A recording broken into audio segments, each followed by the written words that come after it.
Salutations, everybody. It is wait, fuck. What week is it? I didn't even check. Hold on. Let's not. This is part of the podcast. We're not. I already stopped my recording. This is not. That would have been awesome.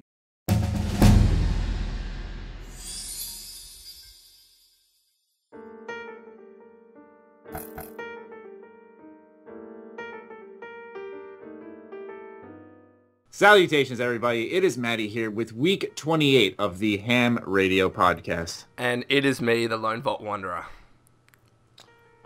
Fuck. My name's Noah. Recently, my ARC's tire iron was stolen. If anyone knows where it is, please contact me. But otherwise, yes. And this week we have a highly requested guest. Highly. I'm supposed to follow that intro about the iron. Yep. Okay. I was gonna go with "Good evening, ladies and gentlemen," but you know, now I feel like I didn't come prepared with a sort of a witty introduction. So I'm just gonna stick with "Hi." And who are you, voice? Yes. Oh, am I supposed to tell them now? Okay. I think it's PewDiePie. If they haven't I don't know figured it for out sure.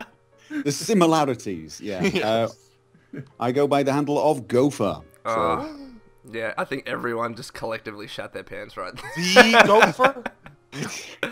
Are you a real gopher? Is that like a... Am I a real Gopher? It's actually a raccoon. That's a very common This is why I have a special keyboard. I am, in fact, a small rodent sat with little claws on a special keyboard so I can play. Very tech-savvy rodent. Brilliant. There's going to be a GIF about that. There's already a few, but... The Photoshops now. It'll be a tire iron and like a gopher and a Would not keyboard or surprise something. Anyway. All right, let's jump in it. Yeah, so we got timestamps down below if you for some reason want to skip around our podcast because you're mean like that. Yeah, and each week we like to bring in a guest. You could be one of those guests. Just tweet at any of the handles with the hashtag HamRadioTime with your answer to the following question. One, naturally, I always tailor towards our guests. What is your favorite Fallout mod? Yeah. See? That's a good one. I've been on a roll, haven't I? Like, I always find these, like, really good... Humble brag, questions. Matty. Humble brag. Humble brag. You know how much hate I'm going to get for the answer for this question, right? What are you going to say? What? I don't... Don't answer it. I already know you what don't, you're about to say. mod, Don't do it. I don't use mods. You don't... What? Gopher's more mad. All of my Fallout playing was done on console, so I have the game. Oh, that's great. I'm sorry. You didn't warn me about this. Fucking amateur. Gopher's going to leave the podcast. You've put me in a chat Noah. room with the... No, It might be catching. I'm going to have to go check. I can still use a mouse. No, Console just say is better immersive than HUD. Just say PC. immersive HUD, okay? You'll be fine. What Lone? What mod are you? What? Say immersive HUD, alright? Oh my And God, he'll be dude. happy. I'm a really big fan of immersive farts. Is that what it's called? Oh, God, don't say that. There is going to be a mod called that now. If you say it, someone will build it. Oh, no. That is the general rule. Actually true. It's actually true. If you say All right, well, now that I just lost 130 Twitter followers, why don't we jump in? Immersive farts. It's going to be as inspired from the Ham Radio podcast. Feel free to promote that mod for us. Fallout New Gopher. Vegas. I can almost see it now. Oh, That's God. brilliant. That's brilliant. Well, Anyway. Let's dive into this Bethesda news roundup. We got a lot of interesting stuff to talk about, mainly Fallout stuff now that I look at it a second time. I want to start off with this first piece of news because I want to hear Gopher's thoughts on this. A user by the name of ZeloT, creator of the Adaptive Combat Rifle mod, is currently at work on Fallout 4's first ever mod, is a rail rifle mod, and it has customizable muzzles, barrels, and more. And he's planning on starting another weapon project as soon as this one is complete. How are you modding before the game's out? Like, I need someone to explain this to me, because that was the one question that Bethesda didn't ask. Gopher's the expert. Okay. I have no idea. Right. Mods are a sort of a mix of things. You have these files called like plugins, and my guess is he's not making a plugin yet. Although, if we're guessing correctly, the plugins are probably going to be very similar to the Skyrim ones. So theoretically, you could come up with at least a basic idea of what you're going to have to make so that when they finally release the GEC, or somebody else releases a tool that does something similar, which I think may happen, they can create that to get it into the game. But to actually create the model The model's separate. It's outside the plugin. Comes as a resource. Yeah. He's probably loaded up on his Blender, or is it 3ds Max, I think it was. 3ds not Max? 3ds Max, yeah, something like that. One of those, and he's created the model. He's probably got NIF scope. He's got it all rigged, ready to go. He's got the animations. He's got the difficult bit done, or at least I'm guessing. He's getting it done. That part of it is he can do ages in advance, as long as he's got some idea of what the restrictions are, I think. Although I'm not an expert on 3D modeling, they can probably I'm sure if the model's done, the restrictions, you like, let's say it's a poly number, like limit, I'm sure there's ways, it's a pretty quick fix, hopefully. One would hope. Yeah. I tried to watch a video on Millennia. Millennia creates awesome gun mod for New Vegas, and I tried to watch his series on this is how you create a gun mod for New Vegas, and there was no way I was following along, but it was so interesting just to see the actual creation of the 3D model. So I have no idea how it goes down, but I can understand where you're coming from, Gopher.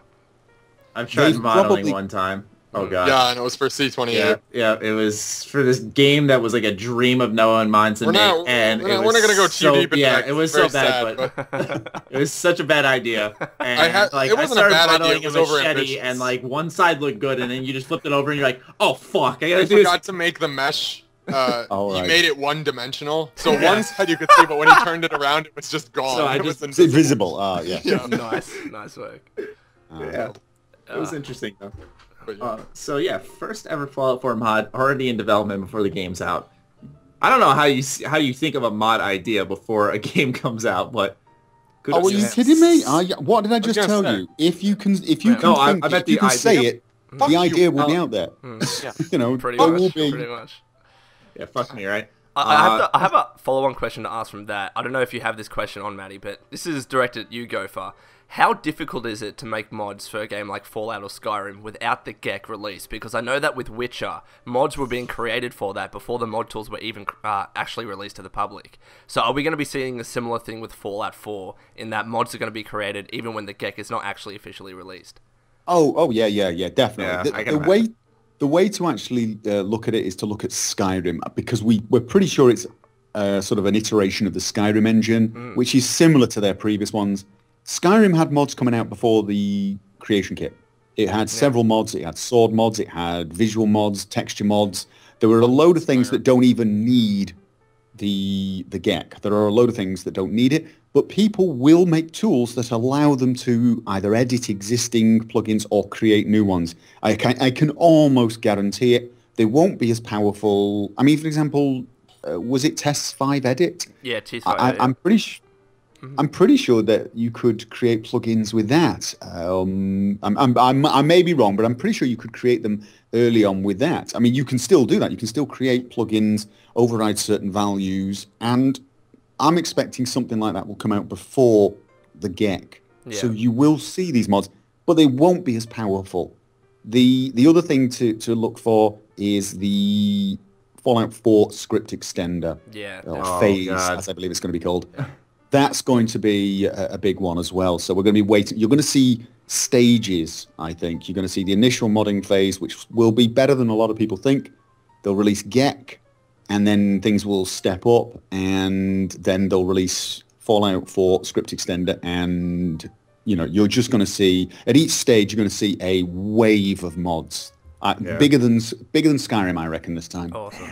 Looking forward to it. It's going to be interesting to see, though. I really can't wait, because I remember when we had Al on, he made a really good point that there's so many pre-war assets in Fallout 4 that you can see in the initial trailer and the gameplay and stuff. That's going to be interesting to see what people build, before the war and stuff with mods. I can't wait for that.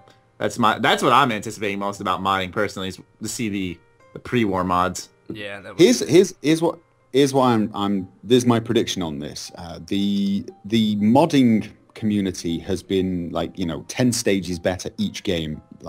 Fallout New Vegas they hit the ground so much better and so much faster than Fallout 3.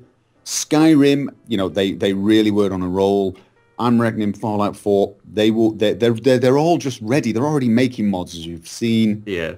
They're all going to be competing. They all want to be the first. They all want to be, up there on and it's going to be. I reckon anyway. It's going to be it's going to be too many mods to cover, which is a great problem. It's going to be oversaturated. That's an amazing problem to have. A little while to like a week to filter, and then you'll start to see the ones that are actually not going to crash your game. Yeah, the ones that bubble to the top. Yeah. Yeah. And of course, there's going to be an announcement. Someone's probably going to announce it immediately. Fallout 3 remade on Fallout 4's engine. Well, they already did that with the trailer for Fallout 4. I mean, things like that have happened. Yeah. They remade the trailer in Fallout 3. They also did it in Minecraft. I mean, people are just nutters in this community, but it's awesome to see all of these creations. So, yeah. Yeah. I agree.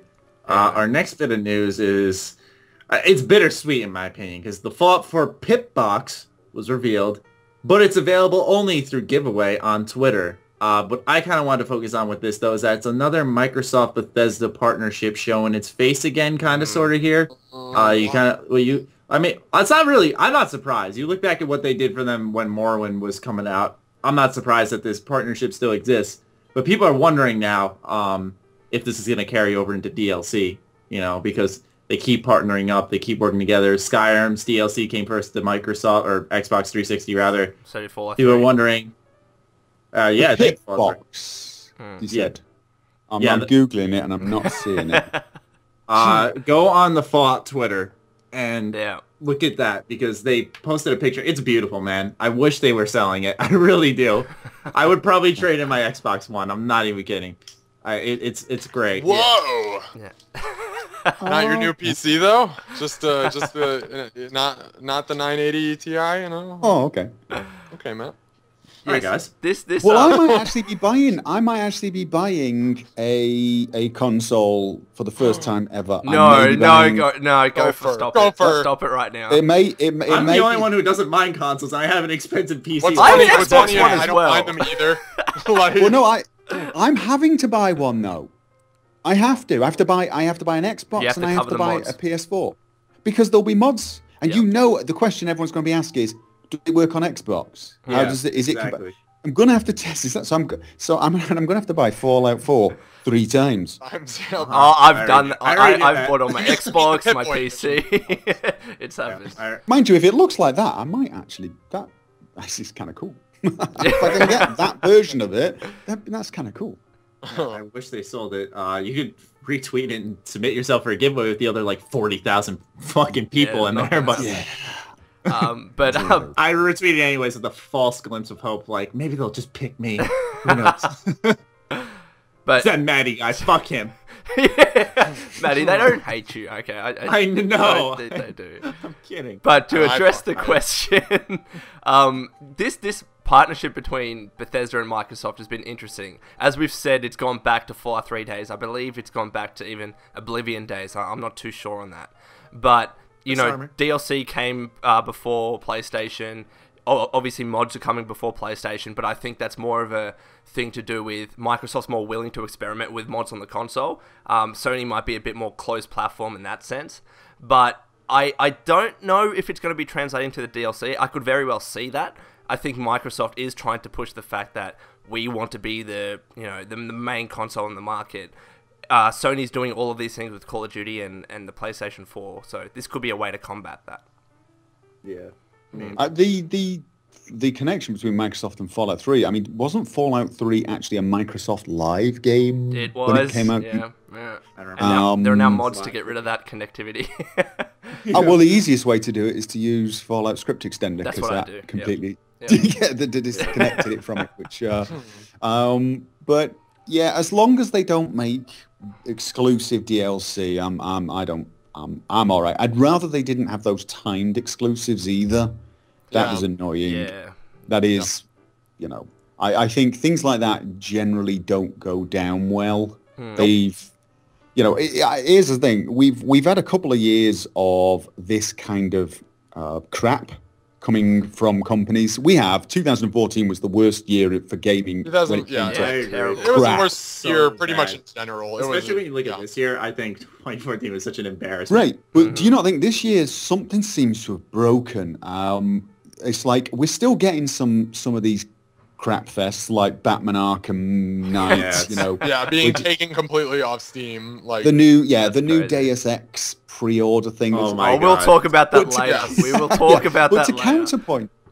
counterpoint it, look at the way they released Witcher, and then also Fallout 4. I mean, they've got a pre-order for this, but you don't get extra missions, you don't get Right.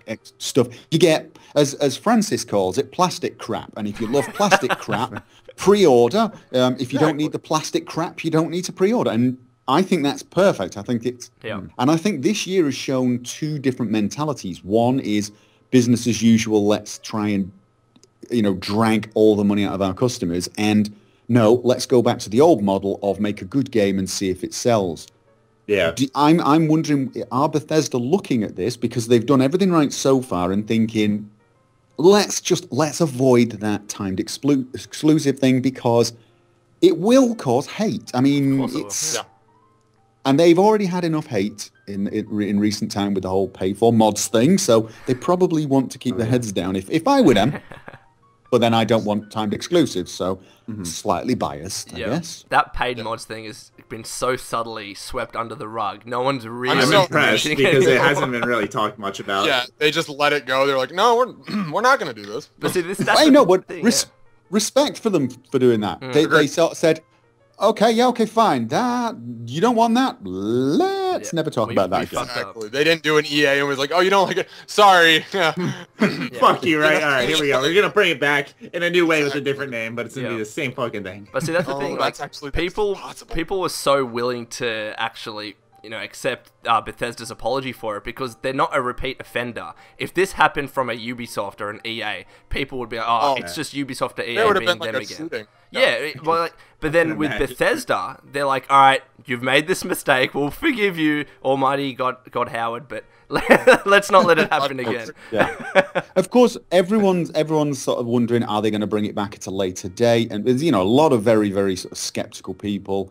And, my opinion is they might bring it back in some form, but I doubt they will bring it back in a form like it was. My guess is they will probably try and be more in touch with the community, and they may just decide, look, it just wasn't worth it. It isn't worth it. There's no win scenario for us, so let's not even bother.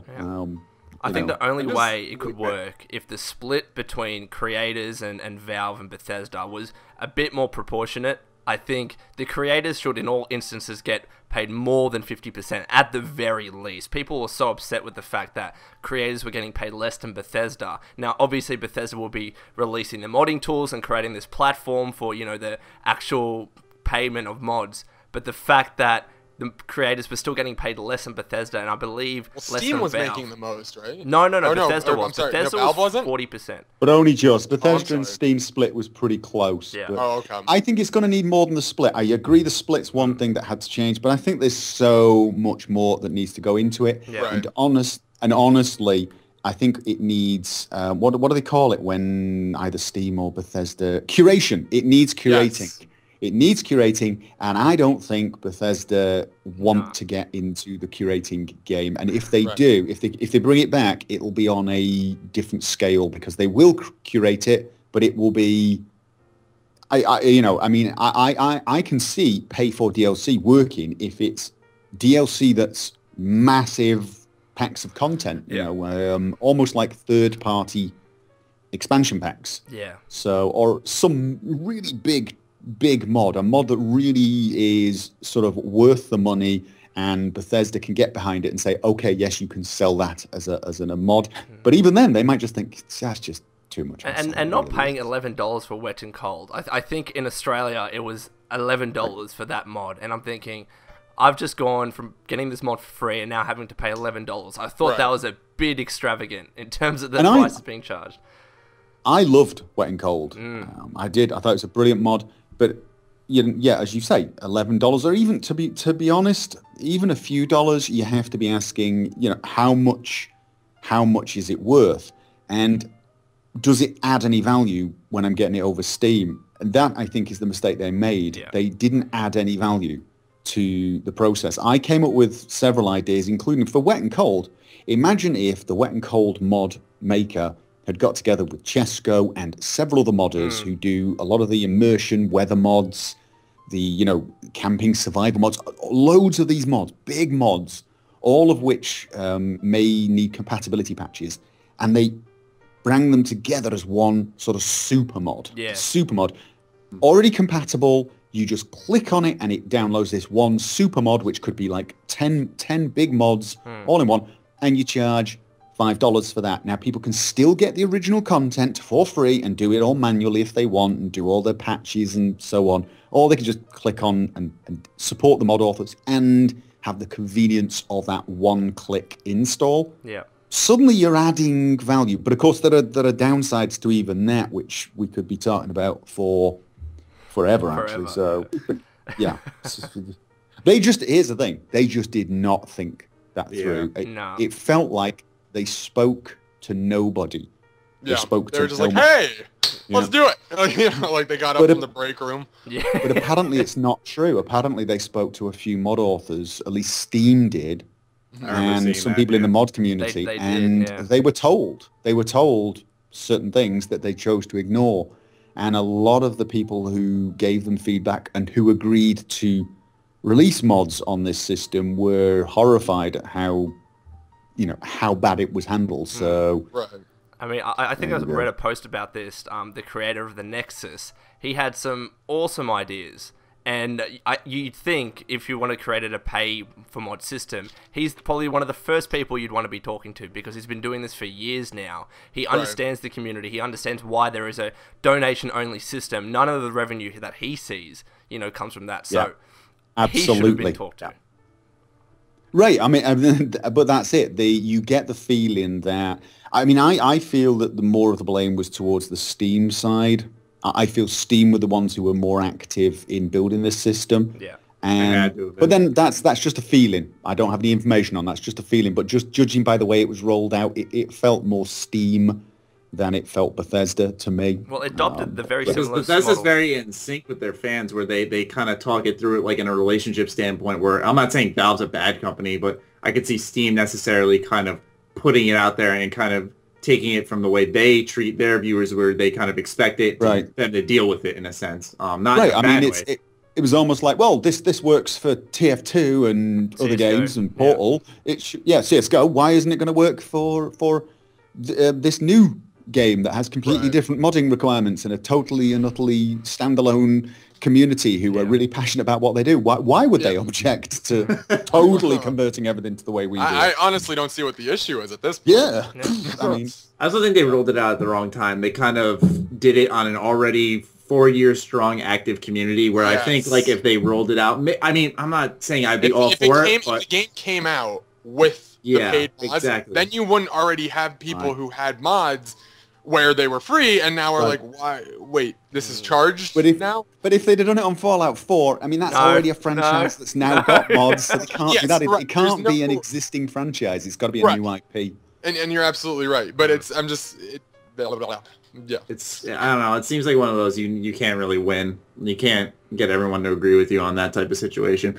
Back to the DLC aspect of things, one point I wanted to make. I realized we went off sidetrack. We did get sidetracked. I didn't even notice. Back to the DLC thing, though, that we were talking about. I was also thinking that it'd probably be not a smart idea to make it exclusive again, because you look at Skyrim on the PlayStation, okay? You don't want a repeat of that. Like, that was like... It was bad enough that PlayStation was getting the DLC later, like we all knew. But then they got, like, I think they got Dawnguard about a year later or so. Like, they could not get this DLC to work on PlayStation 3. I don't think that'll be a repeat issue because PlayStation 4 is easier to develop for. But it's just, I feel like a matter of consideration. Aren't the new consoles closer to PC architecture? Yeah, that's what I heard. So it shouldn't be an issue, but I'm just saying, like, yeah, I guess looking in the past, you think... You know, that might be something that even though it'll probably not happen, you might want to try to avoid it at least. You know, not split it up. I mean, they haven't, like you said, Gopher, they haven't split anything else up, you know, just the plastic crap. So it's like, you know, why not just keep it that way? Yeah, sell a game, sell it as a one thing. I mean, I don't mind collector's editions that come with your plastic crap or, you know, your nuke edition. Did you get a Pip-Boy edition? Nope. I live in the most expensive country in the world to live in, or at least city in the world to live in. Space is a premium here. It really is. So a space for anything I buy is probably more expensive than the thing I buy. So I generally avoid. I love digital download, so I don't have to put things anywhere. But remember, now I maybe want to know where you live without seeming incredibly creepy, but you don't have to say because I know you probably. Well, won't. everyone knows I live in Oslo, Norway. Oh, okay. So but yeah, I mean that's actually on my YouTube channel. I was thinking Spy, but no, that's definitely not Dubai. It's Oslo. Yeah.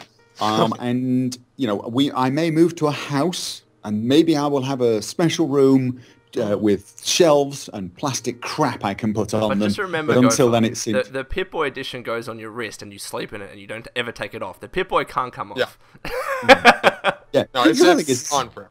If I buy it, I can almost guarantee my son will want it. And he will end up using it all the bloody time instead of me. So. The little Vault Wanderer. Well, is he 10 years old? Then that would work because he gets his first Pip-Boy.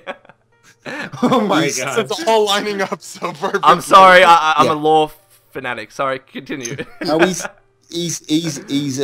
only 4, but he's the size of a 6-year-old, and has already specialised in melee and has dragon shout ability. So how did he go in the goat Gopher? I have to ask. I was gonna say, did he kill rad roaches with a BB gun? No, he's a pleasant little lad. He's a charming little lad, but he is energetic and yeah, a handful. A handful. Sounds like me when I was 6. Yeah. 4. Yeah. 4. We're all such nerds. We're all such nerds. Anyway. 4 is close enough to 10. I don't see the issue, honestly. No, I'm just kidding. Sorry. Let's go ahead. We're going to jump around. We got some more Fallout stuff to cover, but we're going to switch over to 2 pieces of Dishonored news we have. Yes. Bethesda Roundup. Yes, let's switch it up. Yeah, the second piece is exciting, but the first one, let's just fucking get it out of the way. Dishonored Definitive Edition released last week. Reviews claim it's a fine upscaling, adds nothing new. We got 8s across the board.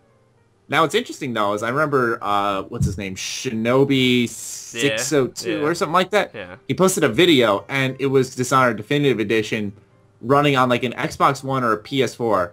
And it was, like, 30 frames. It was, like, lagging all over the place. Like, it was really bad. And I thought, like, that's what happened. Was and that's why they didn't that pre, like, release I think, patch? yeah. I think it was, like, a pre-patch or something like that. But it was pretty bad. Interesting.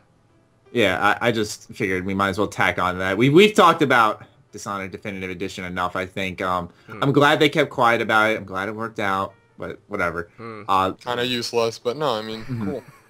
Next bit of news for the Dishonored 2 trailer is I was surfing Bethesda Net and I found this that they uploaded a video and it was Harvey Smith discussing the, and I say this in quote, secrets of the Dishonored 2 trailer. Yeah. And he said, much like the first Dishonored trailer, it's not just a a cinematic trailer like a lot of these are. He said everything you see, you can do. So a lot of times in the initial Dishonored trailer, I don't know if you remember it, when he's like sprinting across the buildings and stuff, that's a concept that was realized. The blinking, that was realized. The aerial assassination when he drops down the balcony, that was another thing he realized.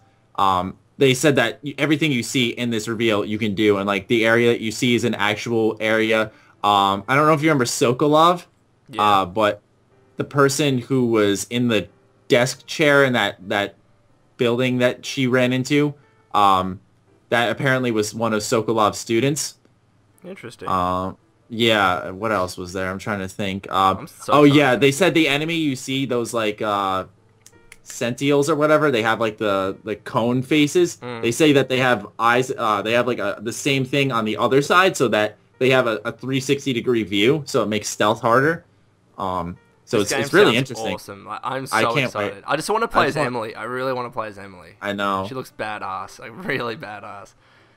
You're just saying that because she's a girl. No, I'm saying that because... happy. No, she has this like fucking grappling hook. No, she has this like grappling hook. It's not the blink. It's something different. Which I think. She got Anita. Huh? You remember when she entered the building, that like black thing that came out of her hand that like almost looked like something out of Prototype and like brought her in? Yes. Is that what you're talking about? Yes. Yeah, like they said like that's in the game and stuff. Yeah. So I'm guessing that's how she's gonna travel around. And since it's gonna be obviously like a next gen focused game, I imagine like rooftops will be bigger and like bigger stretches, so that you'll have to use that to like latch onto the top and stuff. It'll be really cool. I really want to see gameplay for this game. And when is it coming out? They said like spring next year. So like, so when do you it's think they're gonna sufficient enough time after Fallout 4 that we can actually play it. Yeah, I'm just wondering. So 2018 then. Oh yeah, Yes. shit. So Sorry. until the next Bethesda game, the rumor mill turns up for that one. Yeah. But But yeah, I'm that's liking Dishonored because I think for the first part of the game, they make you play as Emily, and it's not just because she's a female. It's because it's a different character. It makes sense in terms of the story. You know, after all, it was big spoiler alert. Has anyone not played Dishonored here? This is in the first scene. You know, it was Emily's mother that was killed. So in terms of the lore, she's more vengeful than anyone else. It was her direct family that was affected. So if this story is going to continue in that way, it makes sense to be able to play as Emily. It makes sense for Corvo to train Emily up to become an assassin. And it also makes sense for her to have different skills. And that's what I'm excited for the most. The fact that we're not just playing it as Corvo again, like, you know, with the same skill sets with Blink, etc. The fact that she's going to be a different character and we can experience her perspective of the world as this vengeful and, you know, girl that wants to take revenge on whoever was against her family and killed her mother. Even though that person is obviously, I'm not going to spoil the game, but, you know, I would love to see the storyline progress from her perspective. At least is what I just wonder how it's gonna be, because it sounds like it's more advantageous to, from a story perspective at least, to play as Emily. I just wonder what it's gonna be like, because they said you can play as Corvo as well. You know, I wonder what it's gonna be like. Are you just gonna kind of be this assassin like Corvo? This familiarity, is that gonna work? You know, what's he going to play into this story? Because obviously it sounds like Emily would be more revenge driven. Yeah. Whereas Corvo, it's like, is he just tagging along for the ride? Is there anyone still alive or left that she wants to take revenge That's on? what I was thinking. I mean, it depends on how you ended the first one, I suppose. But even I'd imagine good canon or good choices were canon. You know, like non-lethal. But I doubt that. Well, I mean, what game doesn't do good? Actually, I'll probably be proven wrong when I say that. But I can't think. Metro 2033 Metro, is the answer to the question you're about to ask. Now you mention it, yep. All right. Metro 2033's canon ending is the bad ending. Yep. That's Now you mention it, That is and yeah. I love that game. That was what a great fucking series, dude. Metro, I haven't played Last Light. Don't talk about it, please. I hate. What? Oh, really? Right, no Wow. spoilers for this, Please man. don't. Here's one thing about Metro, though, and I'm not going to spoil anything, but 2033 was such an underrated game for so long. It really Like, was. no one knew about this game. And then Last Light came out, and then they were like, oh yeah, like no one, yeah. And then You they got me into playing 2033, and then I couldn't I played finish it because 2033 it felt, before Last Light came out. Yeah, I it saw felt so APL Fisher clunky. playing it. And I remember the redux of it. Redux. Redo, whatever. Redux. They like fixed Metro 2033 completely. You know, They did it in Last Light's engine. yeah, They exactly. And it was like, that was the one game I thought this needs to be redone, because on the 360 when I played it back in the console days, The console, yeah, I couldn't play it. It was so clunky. It was so slow. Like the frames dropped. It just it's not like I don't get turned off by usually like technical hitches like that. I usually try especially to, back then. Yeah, definitely back then when like literally, you know, A whole, like, 2033 5 though. years ago. yeah, I swear. Yeah, I mean, even on a really top end PC 3 or 4 years later, you had to do quite a lot of work to make it so it didn't stutter in certain places. I mean, it was not. I mean, I got it running very, very smoothly, but I played it years after on a top end rig, and I still had to tweak a few things to get rid of some stutters. So, Yeah. you know, yeah. I had some problems with the Redux version, but that was before I got my I- GTX 970. I wanted to just to sort of take you back to your Bethesda Dishonored thing. Sorry to re-distract you from the distraction. Okay. I want you to add something on the Dishonored, because one of the things that I'm hoping for in Dishonored 2 is that it is harder than Dishonored 1. My really only disappointment in Dishonored was how monumentally easy the game was if you used powers. I mean, I did a first playthrough on the toughest difficulty, And then I set myself a challenge to actually play through the game on the toughest difficulty without using any powers except during the dream sequence tutorial. Now, it's not actually possible. There are 2 places where you have to use Blink to get out of a trap. But apart from that, you can play the entire game, and it's not that difficult as a stealth game without powers. With powers, I felt it was just too damned easy, especially with the power to see through walls. Oh yeah, and dark see vision. There were definitely OP Well, things. even like the There power was- to take the life of a rat, and then you could just sneak past enemies. That was I took advantage of that too many times. On the bridge scene, in particular, I was like, "Fuck, how am I gonna get past these guys?" And I just became a rat, and I felt kind of cheap by doing that. I think it's very cool. It felt very cool. It was especially, you know, it was a sort of a new thing, wasn't it? They had a new style. It wasn't steampunk, but it was this kind of, you know, It was like an electro-punk. industrial, Yeah, revolutionary steampunk kind love of it. thing. Well, but I mean, it had its own style. I don't know what the style's actually called. There's probably a name for the style. Yeah. It's not steampunk, but it's one of those type of things. Yeah. Yeah. And Reminds me of it also- Bioshock, like its artistic Yes. style. Like That's what I gears, it's like a geary Let's kind talk of. about yeah. Bioshock. just paint. And it had these beautiful abilities that were really interesting and had, you know, a lot of potential to be fascinating, but they very quickly became crutches you could just abuse all the way through. Yeah. And there didn't seem to be a downside to it, like the dark vision. There was no downside to dark vision that I could see. You could pretty much keep checking it, as long as you didn't use the full amount, so you ran out of power and had to refresh it. You could just if I remember rightly, you could use it for a certain amount and then it would regenerate the bubble back. Yeah. There's a blue. I'm not sure if it was for the dark vision. Yeah. No, Yeah, it you was were the right, blue because bar. what it would do is it would take out a chunk of the magic bar, whatever, I forgot what it was exactly called.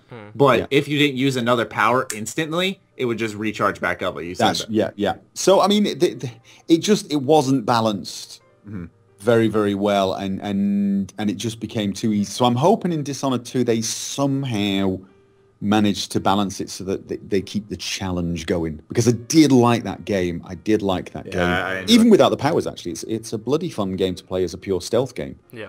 I did a ghost playthrough, or not ghost, I guess, because I had to choke people out. Like I did a non-lethal playthrough though. Like I guess it's up to, that's kind of what the game always boasted too, is I guess it's up to player creativity. You know, you could do what you did, no powers. I went around and only choked people out, didn't want anyone to see me. I guess that's part of it, and I guess that's why sometimes if you abuse those powers, it can be considered too easy. But Yeah. I agree that they could bump up the difficulty, or they should I reckon rather. most games nowadays should try and incorporate a hardcore or incredibly hard mode.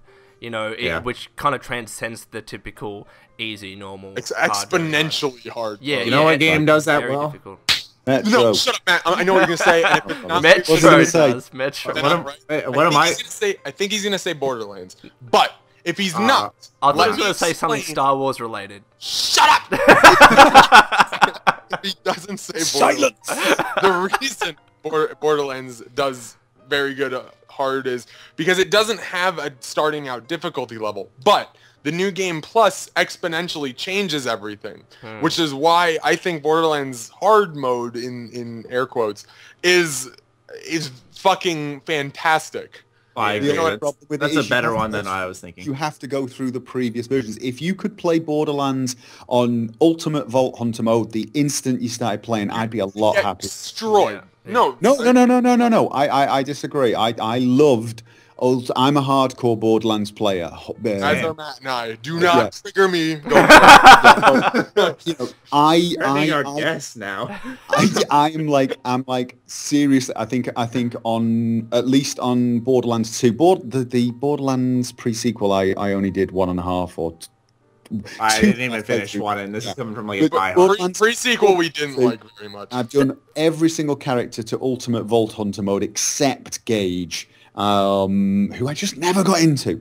But I did all the other characters, and the Ultimate Vault Hunter mode, as far as I'm concerned, is the way it should be played from the bloody start.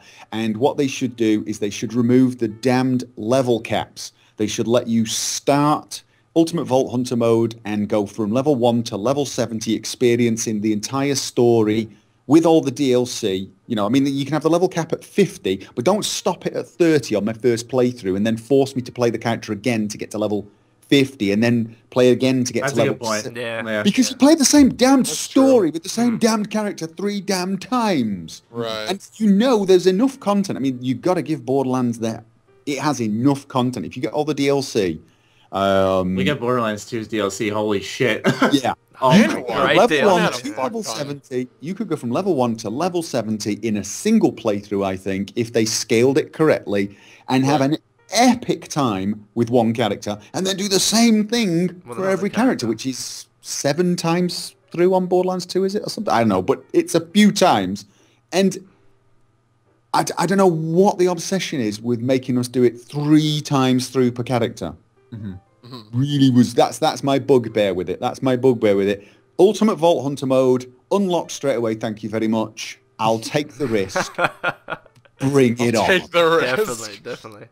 You're a level 1 fighting like level 18. You know. No. I don't mean that. I mean, you know, the step up between say True Vault Hunter mode and normal Vault Hunter mode wasn't level because you end a normal mode fighting level 30s. And 32s, right. you start True Vault Hunter fighting level 30s and 32s, but it's the fact that they all have armor now and more health. Start Ultimate Vault Hunter mode from level 1, but with the same toughness, the same requirement to use. Oh God, what was the purple stuff called? I can't even forget. I can't remember. Not Iridium. Is it Iridium? God. Yeah, it was Iridium, wasn't it? No, it's stuff. Begins with S. The purple. S Iridium. The elemental types in Borderlands. I can't believe this. I played this thing so many times. Matt and I are both huge. Yeah, I'm trying to think How right now. I don't know. I know like the Iridium. gun makes and shit. Like, oh God. Oh God. I thought it was Iridium. No, it's from Iridium, but it's got it. We've got you've got incendiary, corrosive, shock, explosive, and slag. slag. Thank you. Wow. You're playing. I got so intense, man. When you're playing Ultimate Vault Hunter mode, you have to use slag. You have to slag them and then damage them. You have to use your abilities well. I don't mean they should start off at level 18 enemies or level 30 enemies. I mean they should have the level 1 enemies requiring you to use your abilities, use slag, whatever. Just generally You have to think to play the game. You have to think, you have to do. Whereas, let's face it, Borderlands on the normal mode, you press the forward arrow key and the left mouse button and run in a straight line at everything, and they all die. Occasionally spam some random ability. So, yeah, all right. Okay, I'm ranting a little about. I just thought of something though, and Matt, when I come out in New York, I'm gonna say this live on the podcast. Oh God. When I'm out in New York for Christmas, you and I are gonna do we're gonna find a way to do it, but we'll do it. We're gonna do a Borderlands 1 playthrough. Okay. Borderlands 1. We may have to do it split screen. Oh, I hate split screen. Oh. I was about to say no. You lost my interest there. Nope. I was gonna say play the pre-sequel. Why'd you have to do split screen? We don't even have to do it. Like, we could just play it on like a 12-hour stream, and we both just switch in. You know, play one character and then switch in. Like you play for a ship, I'll play. Because you can 4-man that, can't you? It's still a 4-man. Yeah. All right, all 4 of us. That's what we're gonna do. I'm Brick. Bringing you guys into our plans. I get to be Brick. I want to be Brick. I just want to be the Mordecai. Female. Mordecai's cool, but Brick.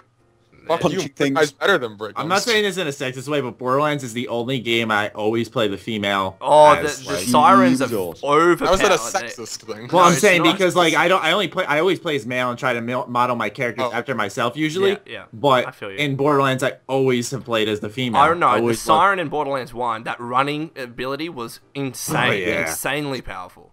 And I was playing Mordecai, so I couldn't use it. I think all of the characters in Borderlands and Borderlands 2 are really fascinating. They're all fun to play, especially once you get to sort of the mid-levels, 25 and above. Yeah. They start getting fast. They get very, very different. You know, they start the first 10 levels. I remember Maddie and I were talking about this. I played as Mordecai in Borderlands 1. Noah, apparently you did too. And then in Borderlands 2, that one scene, spoiler alert, Yeah, where we're trying to Mordecai's save good stuff Bloodwing. gets rippy dippy. Borderlands gets surprisingly emotional. You're like, I usually laugh at Dude. this. I was sad too Same. because like Borderlands 1 was such an not emotional game, but like it was a big game for me. Yeah. And it was just You grew an attachment to Matt and I Bloodwing. played it so many times. Yeah. Matt and I played it like 3 times through. And to have, I don't want to spoil it, but what happened to Bloodwing happened. It was kind of just like... We've said spoiler alert. Let's talk about it, because that fucking ripped my heart. We have so much more news to talk about. I'm sorry. Let's move He's on. right though. He's Borderlands 2 is one of those games that, for all of its in-your-face silliness, was quite emotional. I mean, I'm thinking of the end scene in Tiny Tina's dungeon, Tiny Tina's Keep? Dungeon Keep, Dragon Keep, Assault on Dragon Keep. Yeah. The end scene to that DLC was really quite touching. They actually managed to make silly quite They did very well. touching. They did very well. Quite emotional. Anyways, we can move on, Matty. We're done. So much more. Because I know this is, with the way we're going right now, these are all things we can discuss. I saved the best for last, so whatever. Alright, go on. So next is going back to Fallout now. Fallout 4 perk trees are going to have their own separate XP meters, and when those level up, that's how you rank up your perks. A lot of people thought like this is how it would work, where you level up in Fallout 4, you get a perk point, you buy a perk, whatever, and then when you level up again, you get another perk point, and you put that perk point into that same perk, for example. So I'd have Science 2 now, but now it's actually, you get it through general XP, whether you're killing or questing or whatever, and then when your perk levels up through that, that's how it goes up. So I thought this is an interesting difference that is going to be making a lot of deep characters, because now you can generally level up all these buffs, and who knows what the final level of each buff is. It's going to be, dude, I'm excited for Fallout 4's leveling system, and that was mainly thanks to your video, Gopher, when you were talking about it, and how like skills or how perks define your character really more than skills, it seemed. Yeah. I mean, I'm hoping for. I mean, don't get me wrong. I've always been a fan of Fallout, and I even quite like the Fallout character system, because it's a throwback. It's to the old way, and it's a lot of nostalgia for it. But it's about as. I mean, when people talk about they're dumbing down the Fallout level character system, how you can't It's as basic do as that. it gets, yeah. It really is. I mean, it's massively basic, and it's very hard to make characters that are really differentiated. I mean, I said that in my video. Yeah. I'm doing it on my current playthrough. I've got a level 30 character, and most of his skills are now maxed. There are a few exceptions, but by the time he gets to level 40, he will be good and superb at absolutely everything. He will be a world expert on nuclear physics, which is insane considering the character I'm using. And that's just because I wanted him to be good at hacking computers, or good at making chems, because he has a bit of a substance abuse problem. Good old Jack. I think there are plenty of ways they can improve it. Now, what you're saying is that's what they're actually doing. You'll take perks, and you will get better in that perk, which will make you better at whatever that perk gives you. For example, I mean, I haven't actually see. I'm paying some attention to this, but I'm also kind of wanting to leave it a little bit of a mystery. Have they revealed completely what it's going to be, or they haven't put any videos out?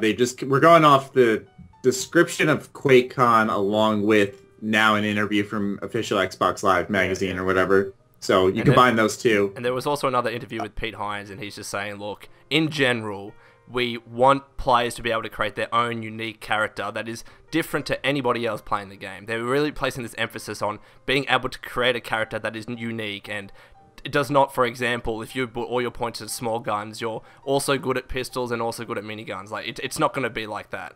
Good.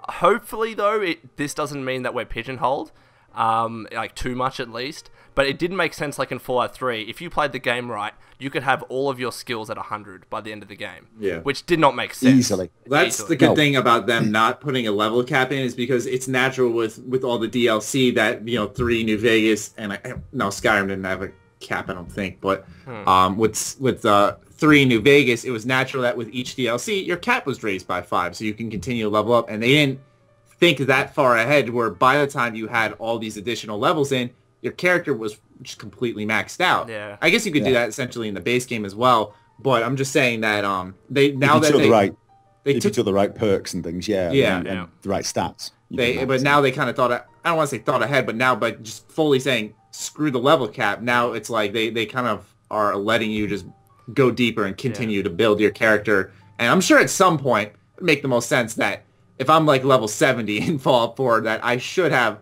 a ton of perks and stuff. But what's interesting and the way they limit it is through the special system. So it's like, because I don't know, maybe you can do the, I think the name of the perk is Intense Training, and then there's the bobbleheads. I think that's about all you can do to increase your special. But interesting. It's funny that you that's mentioned all I that, could think of. Because sorry. In Fallout 3, there was actually a stage where if you tried to get all your skills to 100, but you fucked up somewhere, you could get to the level screen of death where you're actually stuck and you can't progress because there's a point where you have like 5 skill points to distribute, for example, but everything's at 100, so you have nowhere to distribute them, and your game is frozen. Like you're stuffed at that point. Yeah, it's pretty scary. Yeah, there was a mod to fix that that allowed you to go over, but so. What I want is the ability to have a character who's really good with pistols and revolvers, but not good with miniguns. Because I'm not saying that's what I'm going to play in Fallout 4, but I want to be able to have a character who's really a really good shot with, like Jack. My character Jack, for those of you who watch my Let's Play, he's good with rifles, shotguns, and pistols. That's what he does. That's what he uses. But just by sheer accident of the skill system, he also happens to be one of the world's experts on shooting a minigun, which is insane because he's never really ever shot one in his life. I want to be able to make a character who's focused like that, so without necessarily using mods.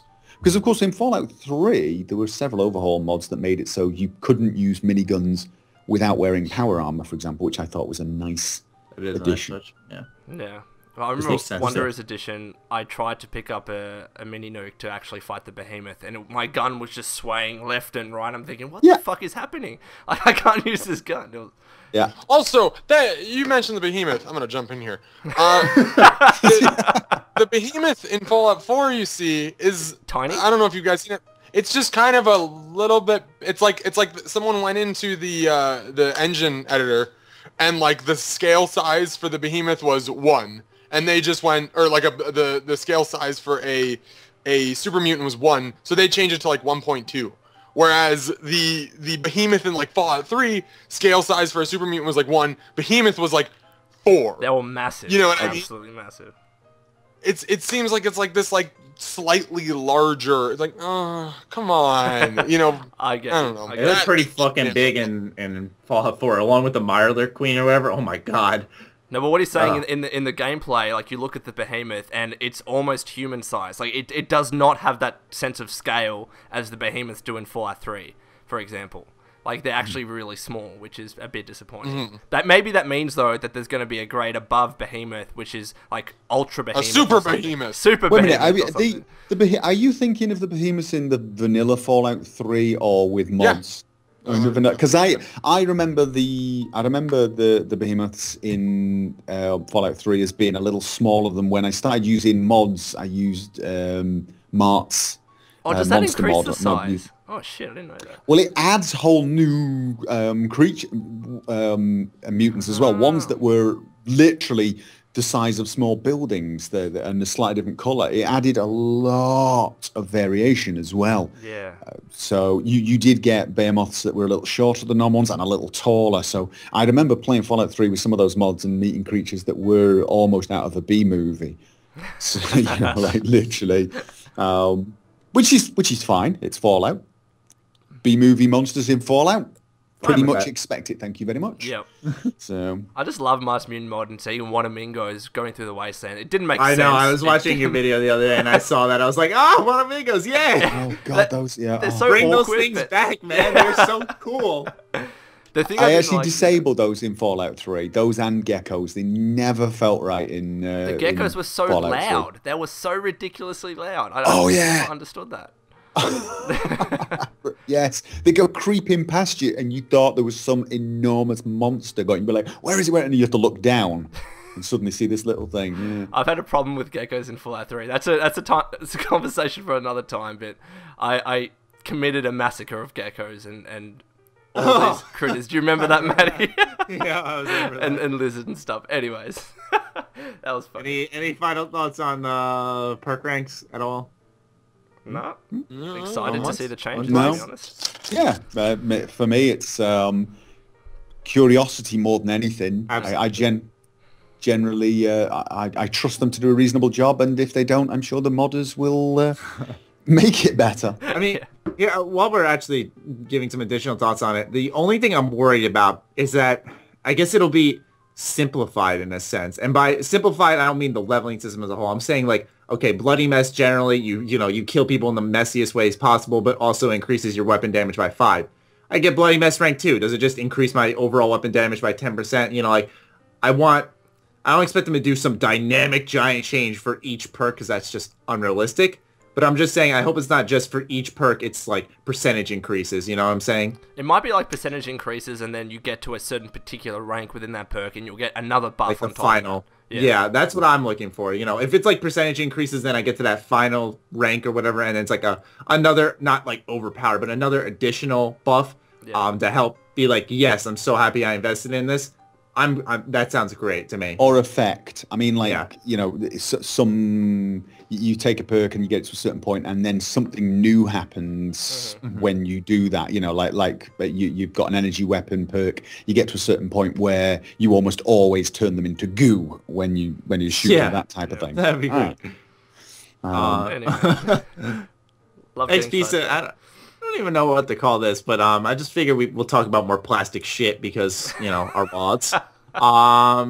30HK has revealed a Fallout power armor figure they're working on. They're the ones who made the... Oh, isn't it like hyper detailed? Yeah, too? and it's by the same people who made like the Titanfall figures that were like a foot tall, and that's how tall this is gonna be. I have no money. I don't have money I to know, spend I'm on this literally- shit, man. yeah. Fuck. I'm 30K, you said what? 30HK, I think. Is the name of the company. 30. HK47, yeah. I'm just making a joke. Sorry, Kotor. You're such a loser, Matty. No, but Someone seriously, listening got that and is like, that's so good, man. Like, You really punked Gopher, man. Wow. yeah. dude, Uh, I don't have no, enough money for... I'm going to buy it, just saying, whenever it's released, but holy shit, I'm spending way too much money. My girlfriend hates me right now. It's a sad thing. I need to find room for this. That's all I'm saying. Like, if I had to end up buying this, provided it's not ludicrously overpriced, like if it's $300, no. I'm sorry, I love Fallout, but no. Pip-Boy edition, the nuke, the replica pistol that we're getting, and then Yeah, this. like- the 3 is not like enough. Like, well, I'm trying to figure out how big it is. Yeah, you can't. It It's doesn't not really like show scale, does it? they don't have any. It's not like life-size bloody No. power armor. Yeah. It might be like 9 inches tall. Might be. I'm just guessing. a foot. Yeah, or that. But I have yeah. a feeling that it's going to be a little bit overpriced. It just feels like it's Yeah. going to be. I don't agree. know. I'm worried. I'm And going to buy yet it, though. will sell. There you go. This is why it will sell. It's plastic It crap, looks pretty I know, cool. but- I'm actually looking at it. It's Yeah. looking pretty cool. Yeah. I wonder, though, how they're going to sell this. Are they going to sell it standalone, or is it going to be bundled somehow, and it's going to be exclusive? I don't think this is going to be as exclusive. I don't even know how many Pip-Boy editions they actually created. I'm sure that there were lots and lots of them. It just felt like there weren't enough because there was so much demand. Demand. But, yeah, Gonna say. hopefully everyone can get their hands on this if you missed a Pip-Boy edition. Yeah, that would be that. You know, that would be a good trade-off. I mean, granted, it's additional money in this when you take a step back and look at it, because let's say this is like what I said, like 200, 180, and the additional 60 for the game alone. But still, I think this would be cool to tack on. It seems like everything that they promote ends up going through the Bethesda store, except for that Fallout Monopoly. Are you fucking joking me? I would play that 4 hours. I Fallout, like the board game. Yep. Yeah. There's a Fallout That's Monopoly. exactly what it sounds like. Okay. I sense family fights over this happening again. It's like you're gonna lose. Fuck you. No, here's my theory, because it's like you're gonna lose your friendships from Fallout 4. Yep. Why not just fucking obliterate them with Fallout Monopoly afterwards? Like, You lose your friendship with Fallout 4, lose your family. You know. I'm trying to imagine the look on my girlfriend's face as I suggested we play that instead of normal Monopoly. Yeah. Do you guys play like Monopoly a lot, or I'm just kidding. No, but we do play. We play like board games occasionally with the kids, and I'm trying to picture my suggesting we did Fallout 4 Monopoly. That I reckon. yeah, that's not going to happen. It could be an interesting twist to regular Monopoly. I mean, It's an interesting twist of my bloody neck. oh, brilliant, excellent. Next is very interesting in my opinion. In an interview with Josh Sawyer, he revealed that Fallout New Vegas almost had a quest where you would get drunk and awaken in the King's School of Impersonation, where you would be marrying Cass. Also on the side, I figure this is worth mentioning. When asked about working on another Fallout game, he said that Obsidian is still interested, but it's ultimately up to Bethesda. Nothing really new there, but those are just updated comments, so to say, because this is like... Sorry, wait, go back to that one. About Whether the quest? Obsidian were going to make another Fallout. Yeah. They were asked if they're going to make another Fallout game, and they said, we're interested, but... And he shrugged his shoulders, they said, meaning that it's up to Bethesda. Right, so Obsidian were asked this. Obsidian were Yeah, asked it's Josh Sawyer from Obsidian, yeah. Right, okay, yeah, okay, I'm with you now. Yeah, but I guess, that's not really crazy news. We know Obsidian really wants to get, like, their hands on, like, let's work on, like, a full development cycle for Fallout rather than a year and, like, 8 months, I think it was. Or 6 months, rather. They need an Obsidian-created Fallout because the amount of time between BGS games is way too long.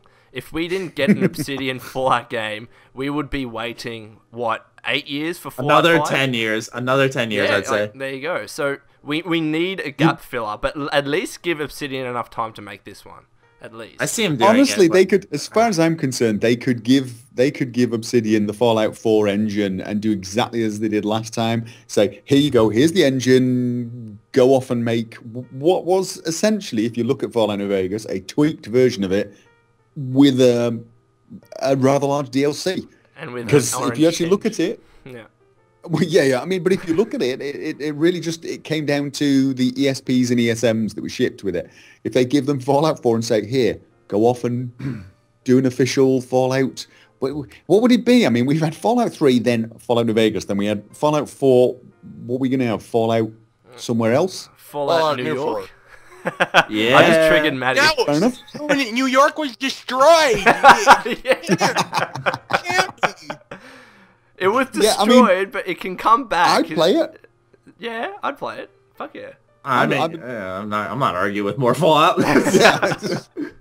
Just put it this way: if we have to wait another 10 years for Fallout 5, I'd probably shoot myself. Like that's too long. It is too long.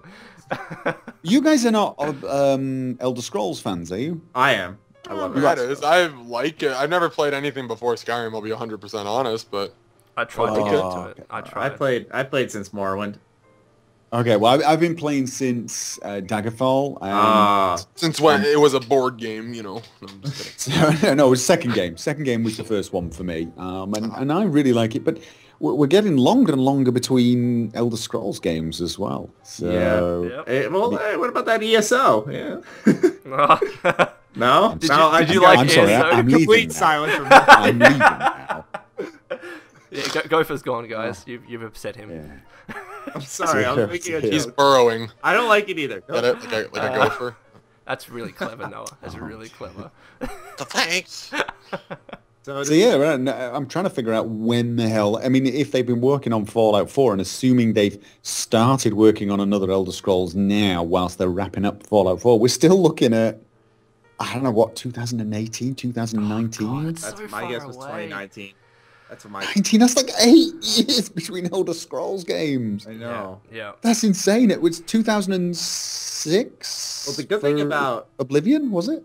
Yeah, I think so. 2006. Just 5 years. That was a long bloody time. 8 years? Yep. Good grief. Yeah. I mean, Just, I mean, I just guess hire some new people, Bethesda. Just get a bigger a office. 100-player team is It's not. weird. Jesus. It's weird how like You've got to. Go on. No, I was just saying, like, It's weird. we don't want to interrupt each other. They've stayed at the. What, interrupting? Yeah, shut up, Noah. They stayed at this really, in relative terms, a very small studio. And it's so odd because they create these incredibly large games, one of the larger game series, in video games, period. And yet they're this small development team, but that just requires, by implication, a very long development cycle. And why people... Yeah, I mean, there's only like 10 of them. There's like 100, isn't there? I know. That was the joke. That's But why. listen, they've only got 2 current IPs. I mean, they've got Fallout and they got Elder Scrolls. They did do something else very briefly at one point. I can't remember. Wayne Gretzky hockey. Right, okay. So we're still waiting on the sequel. For that. Yeah. So they've got football or some shit. Yeah. Well, let's face it, they've got 2 absolute cash cows right there. Yeah. They're made.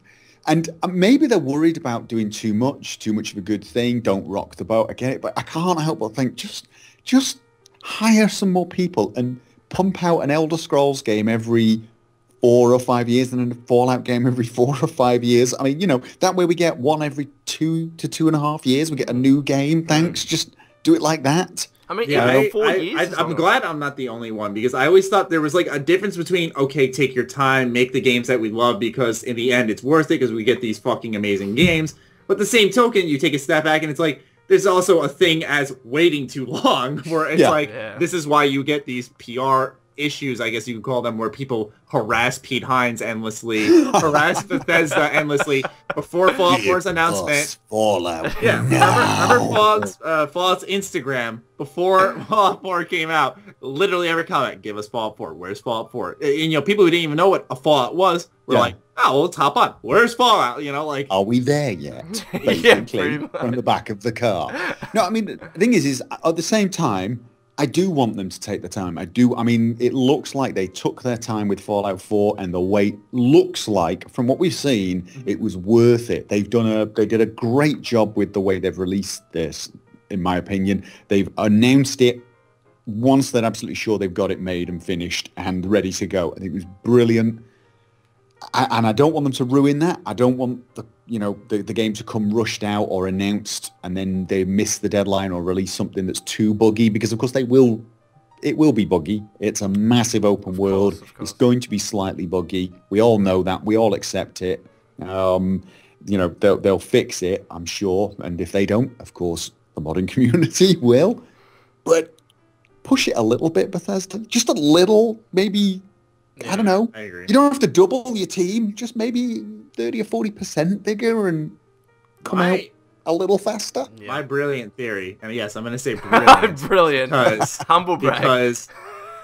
Because I'm not cocky, but I think this would be such a good move. All right, Chris Avallone left Obsidian. Hire him and make a separate second Bethesda Game Studios. Let him take the helm of the team because he's just as good of a mind as Todd Howard, in my opinion.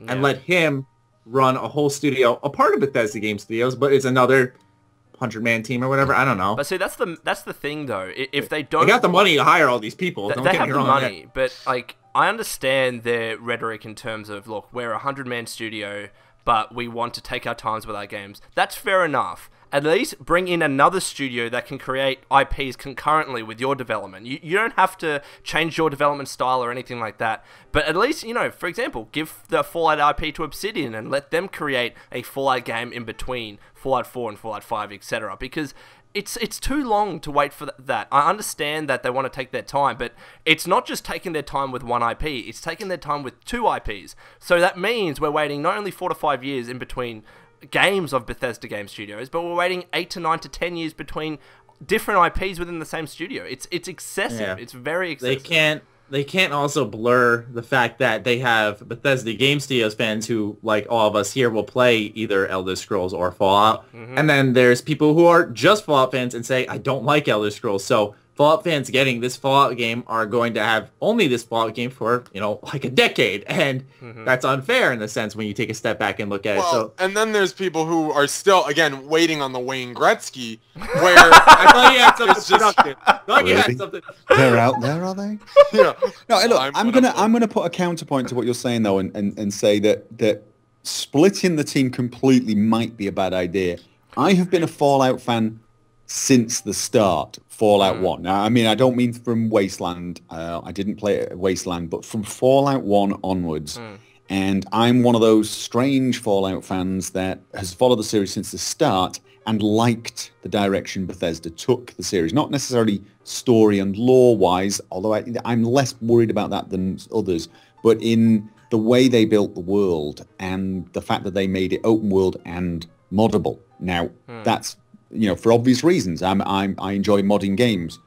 And if they split it, will they end up with two different engines, and maybe the Fallout game won't be quite as mod friendly, and that I really don't want to see. I love the Bethesda mentality with mods. I love the way they implement modding for the most part, and I want Fallout to continue with that, because for me, Fallout as a standalone game is great, but modding just adds so many possibilities to it to replay so many times, with it being slightly different or even radically different each time, not just because of a character change or a personality change, but new creatures, new weapons, totally hardcore experience, or some new gameplay. Just it keeps evolving, and it can almost feel like a new version of the game, and I don't want to lose that. So yeah, that's fair enough. Splitting the company would make me worry a little bit. Yeah, I wouldn't say split it. I don't know if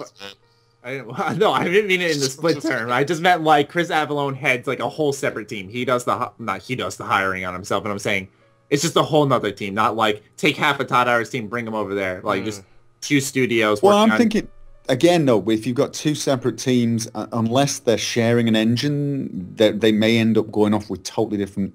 Okay, yeah. I'm thinking more people. And you're probably going to have some people who are pure Fallout 3, the designers, that people talking about the next game, quest planners, same with Elder Scrolls. And then you're going to have some of the coders and some of the modelers and that type of thing who can probably move between teams. And as one game ramps up, more of them get moved over there. And then you'll have a kind of sharing of thought processes, a sharing of resources, of course. And you'll keep that similarity, I'm going to be honest, this modability of the game that Bethesda have right now, which obviously for me is important. I do appreciate this. For a lot of Fallout fans, it's they couldn't care less. So they probably would like Bethesda to give it back to Obsidian completely. Oh, but, yeah, so many people are very outspoken about that. Yeah. The vocal few out there who call themselves the true fans. The true heart. I don't want to get into that because that irks me. Yeah. You mean me? If you haven't played Fallout 1, you are not a true fan. Okay, that's. You don't know anything about Fallout. Yeah, no, in fact, it's not even that. It's if you haven't played it and you don't agree with every single opinion I have regarding number 1, 2, 3, 4. It's just everyone on the internet. Fan. Yeah. If you didn't love Fallout 1 because of its insert whatever. I mean, for some people, it's if you don't love it because of its morally grey quest, you're not a Fallout fan. If you don't love it because of its dialogue, you're not a. They forget the fact that Fallout appeals to a variety of people for a variety of reasons, and insist theirs is the only true reason. No, exactly, and it's a bit, we were from a different time. Like myself, I'm in my early 20s, and Matty and Noah are similar as well. I'm 11. Yeah, Noah's 11. We at the times that Fallout 1 and Fallout 2 were released, I didn't have a gaming PC. Many people didn't have gaming PCs, but when Fallout 3 came up, on the console, it opened that IP up to a brand new audience, and that's the game that we were introduced to, Fallout 3. That doesn't mean that we're not true fans in the sense, well, because there were 2 past Fallout games, we have to play those to be able to play this. They're 2 completely different games. It's a top-down isometric versus pretty much a first/third-person open world exploratory game. And you can't just expect fans that are accustomed to this particular game style, like your FPS, and say, all right, go play a top-down isometric. It just doesn't make any sense. And I understand how rich. I got to tell you though. You should try them. I mean, I've played Fallout 1. I'm not saying you're not a true fan for not playing them. Exactly. But they are a lot of fun. The thing is, I remember this whole transition from top down to first person, and a lot of the Fallout fans were like, "You can't do this. It's a turn-based game. It's not an FPS game. It shouldn't rely on your own skill." And this is one of the things I've got to give major kudos to Bethesda: the VAT system, a system that I only ever use on my first playthrough. I use VATs on my first playthrough of all of the games usually, and then I stop using it because I do prefer a more FPS feel. I feel it flows more, but at the same time, I always use the VATs on the first time through, and I've got to say it was a stroke of genius almost. They managed to make a first-person shooter game feel like a turn-based game, as it was in the original. They used action points, and it was such a beautiful incorporation of VATs, like something that absolutely. It was so difficult. Like, just think about how they thought of it. It was a turn-based game. You had this VAT system. The fact that they incorporated that into pretty much a real-time FPS style, it was beautiful, and that's why VATs took off and people love it so much. Obviously, it does take away from the seamlessness of playing a first-person shooter. It takes you out of it. It pauses the game, right? Which is why mods with the, I can't remember what it was called, bullet time I think it was, which kind of slows time down a little bit, but you're not taken out of the FPS perspective. But it was still an incredible juxtaposition between an isometric turn-based game and yet typical FPS. So I loved it. Absolutely, and it made it so that the game didn't rely on your skill as an FPS gamer.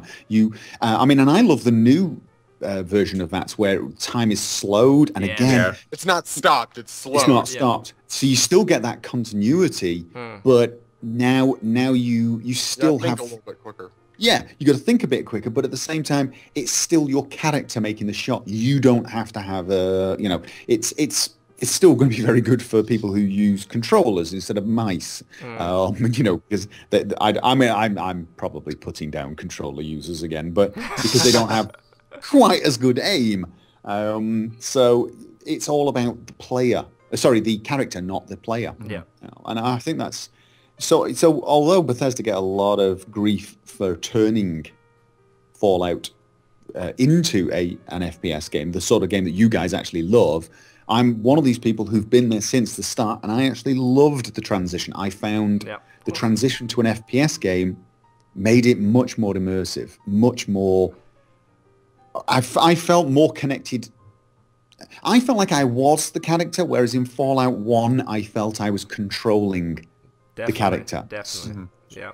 And I do this in even in over-the-shoulder games to some degree. When I play The Witcher, I do feel more connected to Geralt as a character than I would if it was a top-down game. But I still occasionally think of him as Geralt rather than me. Whereas when I'm playing, the kid from Vault 101, I feel like him because it's first person. I prefer that perspective. And that's the worry with having a voice protagonist, but that's a different conversation. We could talk about that for days. I'm not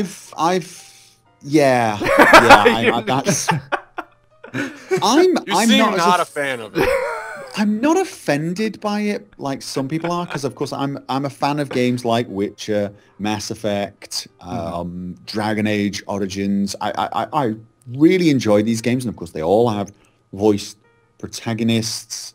But from a first-person game, I think it's always easier when you're playing a game that's third-person. So The Witcher, because you're looking at them, and now you're hearing their voice. But when I'm playing a first person, I know you sort of step out. I mean, that's the thing, isn't it? In the conversations, it looks like it steps out into third person, and then you're watching the character from the outside. I think it's a little weird. I'm not in love with it, I have to admit, but I'm not. I don't think that's... I think that's like the default view, but you can actually have those perspectives where you're looking at the character, and it's not like this cinematic third-person perspective where you're looking at your character speak and you're watching the dialogue from that perspective. Yeah. But I think you can change that, although I will say that because, obviously the scripts, they're going to be somewhere in the game files, we're going to see mods that are going to just bring it back to the original Fallout 3 New Vegas with not having a voice protagonist. Yeah, I know for a fact that's going to happen. Oh yeah. I mean, it's just make all the voice lines completely silent and speed them up, because I think the amount of time it pauses on, especially if you're going first person, if you can lock it to first person and just make it so as soon as you click it, there's no pause, and I'm sure you'll be able to. Then yeah, that's probably better, because I mean, like when I do my Let's Plays, of course, I read the lines out. The problem with that is going to be the Mass Effect / Witcher effect on conversations. And by that I mean, when you select a line in those games, you don't know what you're saying. You click a line that says, I don't agree, and then the character goes, I think you're a complete moron who doesn't know what the hell they're doing, and I'm going to stab you in the face if you say that again, or some such equivalent. And that's Fallout 4. That's what Fallout 4 is going to be. And you think to yourself, I didn't say that. What? Sorry. But of course, the thing is you still got that effect without realizing it in Fallout 3 and Fallout New Vegas, because you would say a line, but you still don't quite know how your character, how the quest creator interpreted that line. Yeah. So I've been in the time when I've said something, and then the response I've got back is as if I've said something really rude when I meant to say it really well. So that's a problem that's already in games even without voice acting. But I think it's doubly so in games where what they do is they give you 3 or 4 words of a sentence, you click on it, and then you get a 5-sentence conversation from them. Now, how would you mod that? Would you click on that one line and then it slowly shows all the other lines that you're going to say so they make sense? And that's the other thing. I haven't seen how it works. Is it one response from the player and then one response from the NPC, then the player? Or is it like in Witcher where you pick one line and then there might actually be 2 or 3 lines of back and forth where it, the character says, because in Witcher or Mass Effect, you'll get the character says something, then the NPC says something, the character says something, and back and forth before you've got any control. I don't like that. Interesting. Yeah, and if that's in Fallout 4, it's going to be very hard to mod that out. Yeah. I don't think it's going to be that intense. I do agree that it's going to be what you choose is going to be a sufficed version of what's actually said. We've seen that. We know that for a fact. Yeah. But I do think it's going to follow a Mass Effect feel in that it will tell you if what you're saying has a negative or positive effect in terms of, we've seen it color-coded, you know what I mean? Yeah. Some people don't like that. Some people call that the dumbing down, and I disagree again. I think it's just additional information so you don't fuck up. You should have some indication that what you're saying is going to be said with a rude tone or an aggressive tone. If a line you read could be taken aggressively or friendly, I'd like to know which it's going to be before I click it. So I think those things are actually good. And and again, we're trying to judge this with. Well, it's funny you bring that up because we had the voice director and the female protagonist voice actor on the podcast last week, and they were talking about this exact thing, wherein in a video game or even in a movie, like the character will say something, and you're like, well, I don't agree with that. And I think they've taken a lot of steps and a lot of attempts in Fallout 4 to ensure that doesn't happen. So the text, like the small bit of text that you see on the dialogue wheel, that's at least mostly representative of what the character's about to say next. Right. So hopefully that's good. What I give Cal credit for is that Cal did admit, though, he said, like, the game's not in the sense where, like, there's, we'll get to this next, but there's 111,000 lines of dialogue, not every line is going to be like, you're going to click that and be like, that's exactly what I wanted to say. Like, he kind of, you remember that? He kind of said, like, there'll be times where you're going to click on it and not get what you want because it's a video game. It's going to happen. Here's the thing. In the mod, when they mod this, they may actually be able to find, because of course there will be subtitles. So the text they actually say will be in the game somewhere. So you may find a modder can actually replace the text that you click by default with an actual carbon copy of what you're going to say. Yep. Obviously, that's going to require a different user interface because Dan's UI. Normal UI. Right. But it might be possible that they'll have something that allows you to actually, so they'll disable the voice. You won't hear the voice. There'll be no delay once you click it. And what you see is what would have been said had you clicked it. So it may actually be possible, but for 11, it all depends on how on earth the game's delivering the dialogue, whether or not they will be able to take that and put it in as the, I don't know what you call it, the clickable text, because usually that's something that the game decides. Although I suppose with things like Script Extender, it may be possible for them to actually... I don't know. I can think of ways of modders doing this, actually, and there may even be ways of doing... I'm already starting to think about this now. Go for it. It's on you. Yes. It's on you. Right. Oh, God, I wouldn't be doing this. That would be a time-consuming one, but I can see that happening, actually. Cool. I love how sidetracked we get. Yeah, I know. I just wanted to wrap back to one thing about the classic Fallouts versus the new ones, I guess we'll call them. I'd say, in the terms of judging, like, who's a fan and what an actual fan is, that never really should be anyone's concern. But I feel like if there's one thing that does irk me, it's when people go, I didn't play the classic Fallouts, but it's okay. I read the wiki. I'm like, just play it then. Like, just play the fucking game. If you care about what happened, just play the damn game. Because that's what I did. I used to be that guy who was like, I don't need to play it, man. I played 3 New Vegas all the time, and I read the wiki. And then I played 1 and 2, and Tactics, I was like, holy shit, there's so much more of this. Everything's sticking to me now. This is so much more interesting as well. This is way better. It's like, if you're one of those people, just fucking play it. Just play that. But it's going to depend what you want from the game. I mean, you love the lore. You love being immersed in it. Some people just want to play that particular story and enjoy it. And as far as I'm concerned, more power to them. If they want to play it with their brains completely switched off and that's how they enjoy it and they paid for the bloody game, have at it. Just I'm of that opinion. I mean, this is one of the key things in modding. Mod the game to be the way you want it. If you want to mod the game so you press a button and win, hey, I'm not. You know how much shit I got for using Spider-Man costumes in my Fallout 3? Oh my god. Wait, that wasn't okay. canon? I retract what I just said. There are some limits and you may have just reached them. No, but if you want to do it, like after 1,000 hours, I want to be the Spider-Man. level of hate you got for that was so hysterical. I was literally Satan for playing in a Spider-Man costume. Like, what the fuck is this, Matt? Holy shit.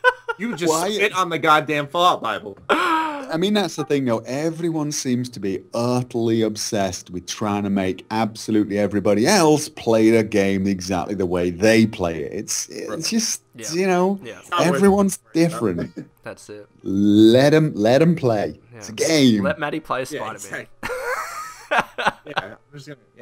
Exactly. Final piece of news. We're already there. Wow. Fallout 4's voice acting is complete. And will, as I said earlier, have 111,000 lines of dialogue. That's massive. One of them being Brian's... Buttery. Yeah, well, yeah. 26,000 of those lines are dedicated to our male and female protagonists, which puts it at about 25,000 more, I'd say, roughly, than Skyrim. So that's interesting, because that kind of inflates the numbers if you're combining both of the lines of the protagonist, because they're essentially the same lines for the most part. So I don't know if that 111,000 figure includes just 13,000 lines for the male protagonist, or for both protagonists combined, or 26,000 for both of them, because the 13,000 are the same for each. So I don't know how that calculation was made. I'd imagine both, because in both the interviews we had, they kind of hammered away that you're going to want to have 2 playthroughs because the lines are different, the stances on both characters are going to be different and stuff. So I personally imagine they factored them in. I'm not saying that what they're saying is entirely true. We won't know until we play the game, but still. It's a lot of lines. It's a lot of fucking lines.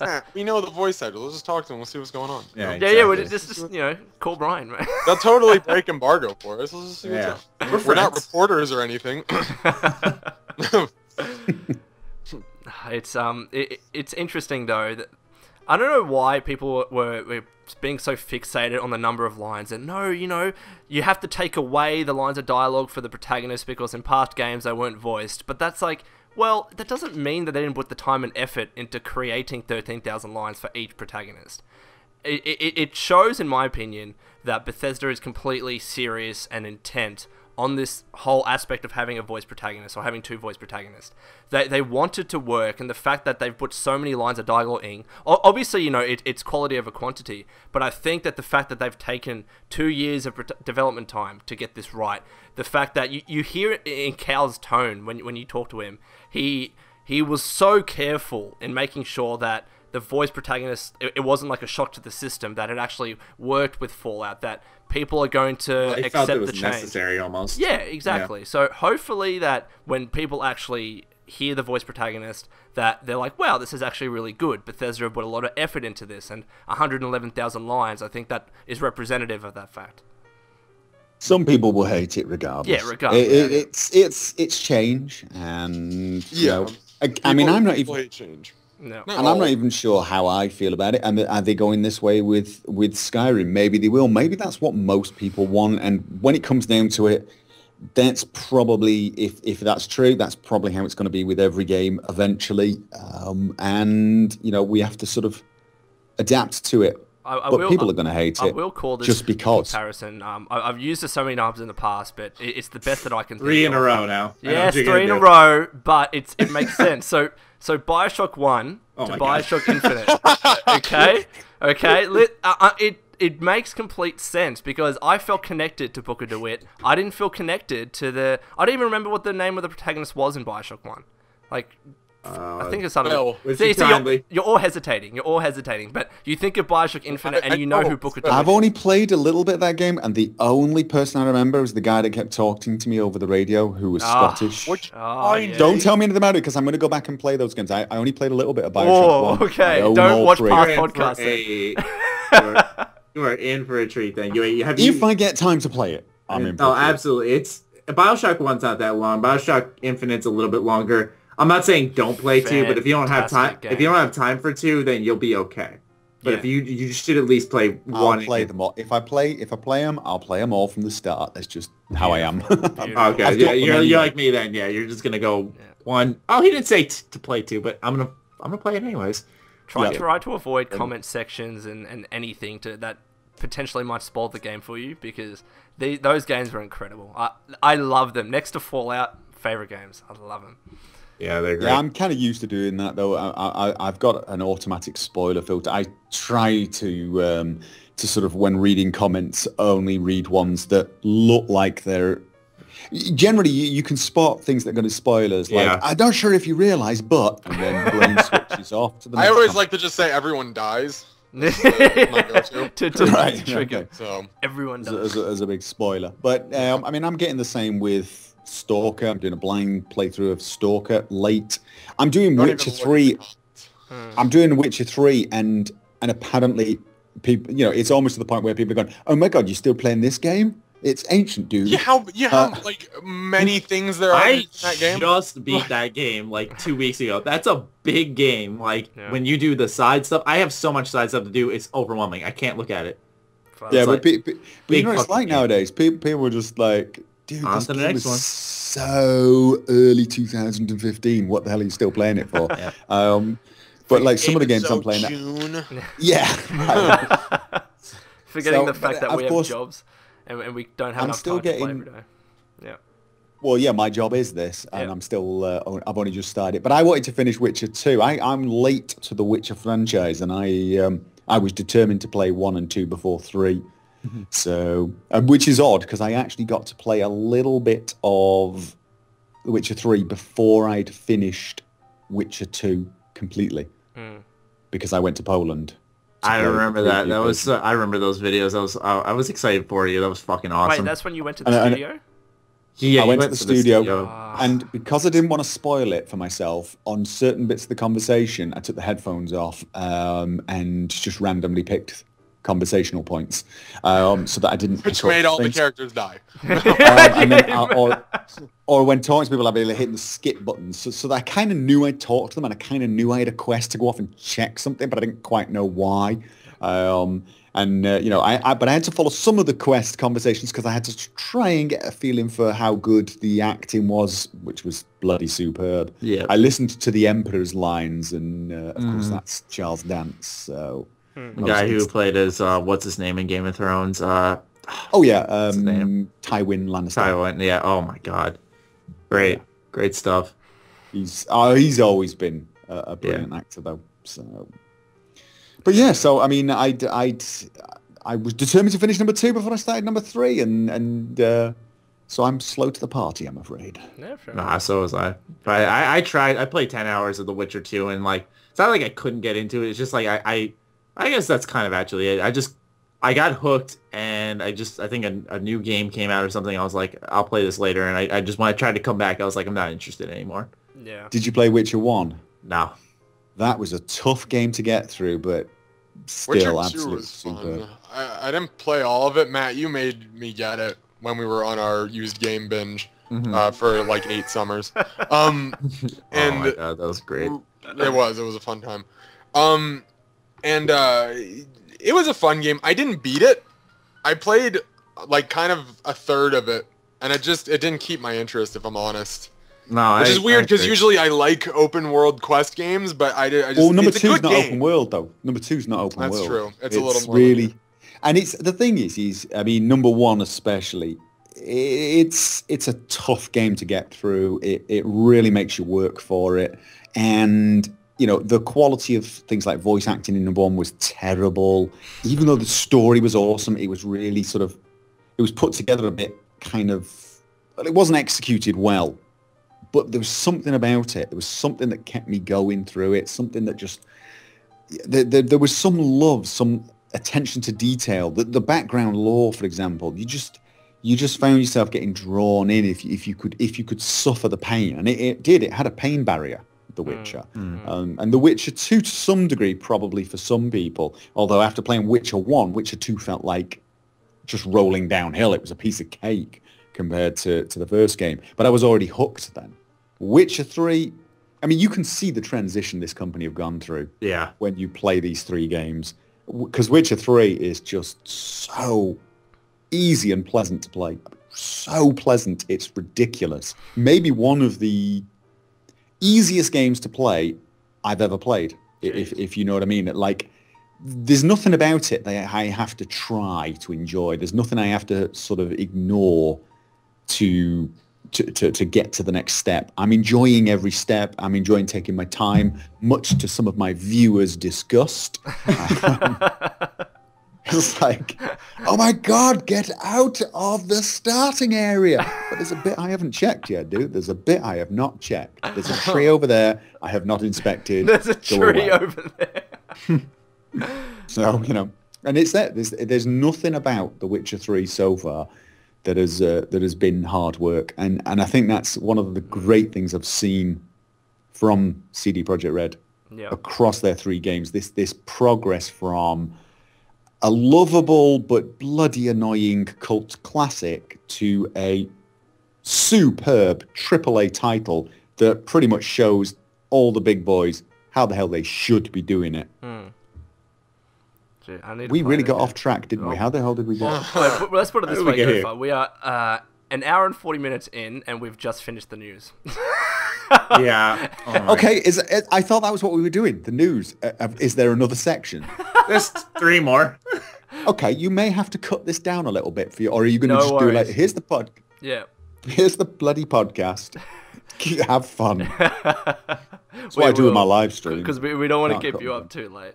So we'll speed through these. We promise. All right. We're back. We're back. Thanks, Noah. What's up, guys? Welcome back to the H.A.M Radio Podcast. Your usual dose of fucking I don't need to say welcome back, because all I'm going to do is jump welcome cut. back, guys. Just a natural transition. Sounding. I'm not going to do the natural transition. I'm including this bit right now. Yeah. Regardless. Unprofessional. We're just going to be talking, and then out of nowhere, Noah's like, we're back! That's the transition. That's what I'm going to do as well. Alright, let's jump to where we're at. So we're going to cut out the Bethesda spotlight this week, and we're just going to move on to our favorite gaming news bit. I know you guys are also heartbroken to hear us scramble for something we want to talk about. Yeah. But regardless, who would like to go first? I would like to just piss everyone off. I would like to put out this to discussion, the whole Deus Ex, pre-order dilemma.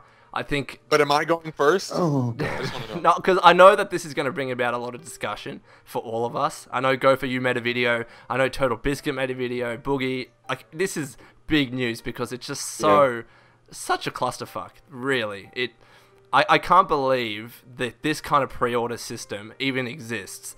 The fact that we've gone from just regular pre-orders to, you know, $5 down, there's your copy guaranteed. But it's weird how this system works. Like, I think it's ingenious in the sense that in terms of making money, but in terms of, you know, being good for the customer, it is not at all. Because it operates on the basis where there are several tiers, and those tiers will only unlock when the global pre-order number gets to that particular threshold. So...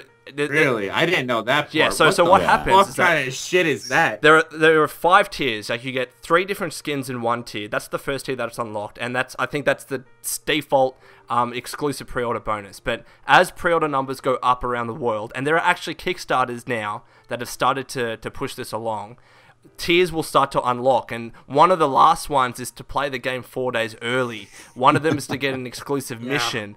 And it's just... What the fuck are we talking about? Deus Ex pre-order. Deus Ex. Yeah. Sorry. They've got this pre-order thing that some genius in marketing came up with. Right, okay. And it's one of those things that sounded really good in a board meeting. Yeah. With other suits and ties sitting right, there. and in a way almost sounds fun if you're living in a total vacuum and are not aware of the fact that the entire... You live in a boardroom. Right. I mean, it's like the people who came up with this didn't realize that it's 2015 and people are sick to bloody death of the pre-order culture. They're sick to death of it.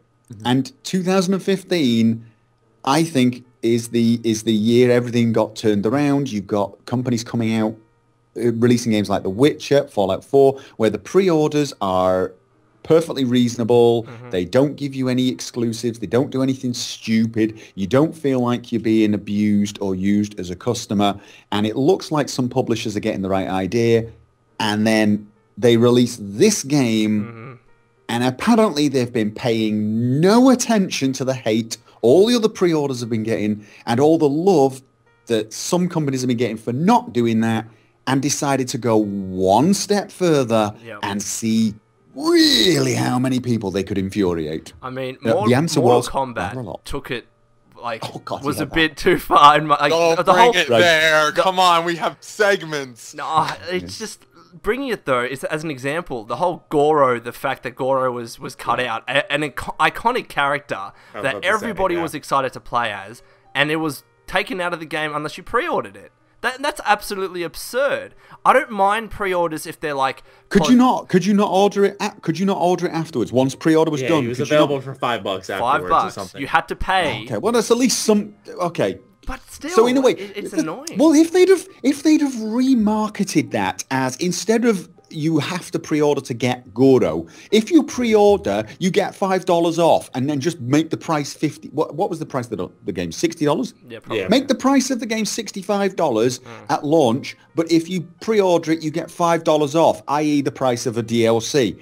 Suddenly it sounds a bit different. Suddenly it sounds like the old pre-orders where you used to get 10% off. When they cut stuff out on what seems to be the threat, I mean, everyone's telling me this extra in-game mission will probably be available as a paid-for DLC, which is better, in my opinion, than it being totally pre-order exclusive, because I won't play a game if I can't play every bloody mission. Thank you very much. But then it's just the way it looks. It looks like they cut something out to hold it hostage. I mean, Total Biscuit explains this perfectly. If you have content that is ready to go day one, you know, don't block us from that content. If it's ready, just give it to us as part of the base game. That's exactly right. With Bethesda and with the early release, if you've got the game 4 days early, and you know you've got it 4 days early, that's the bloody release date. Yep. What you're actually saying is pre-order, or you're going to have to wait 4 extra days. I mean, that's what I read when I read this. And in 2015, this just seems the epitome of stupidity to me, because this is 2014 behavior, in my opinion. Definitely. This is the sort of thing. So 2014. We all sat around 2014 going, oh, well, we're just not even surprised about how crappy things are now. Yeah. But we've seen in 2015 both sides of this coin, and we like one side, we don't like the other, and apparently It's Square Enix, right? They've not been paying attention. This is another one of those things where they just are not paying attention. Absolutely. I don't know how much extra money they'll make from this pre-order thing, if they will.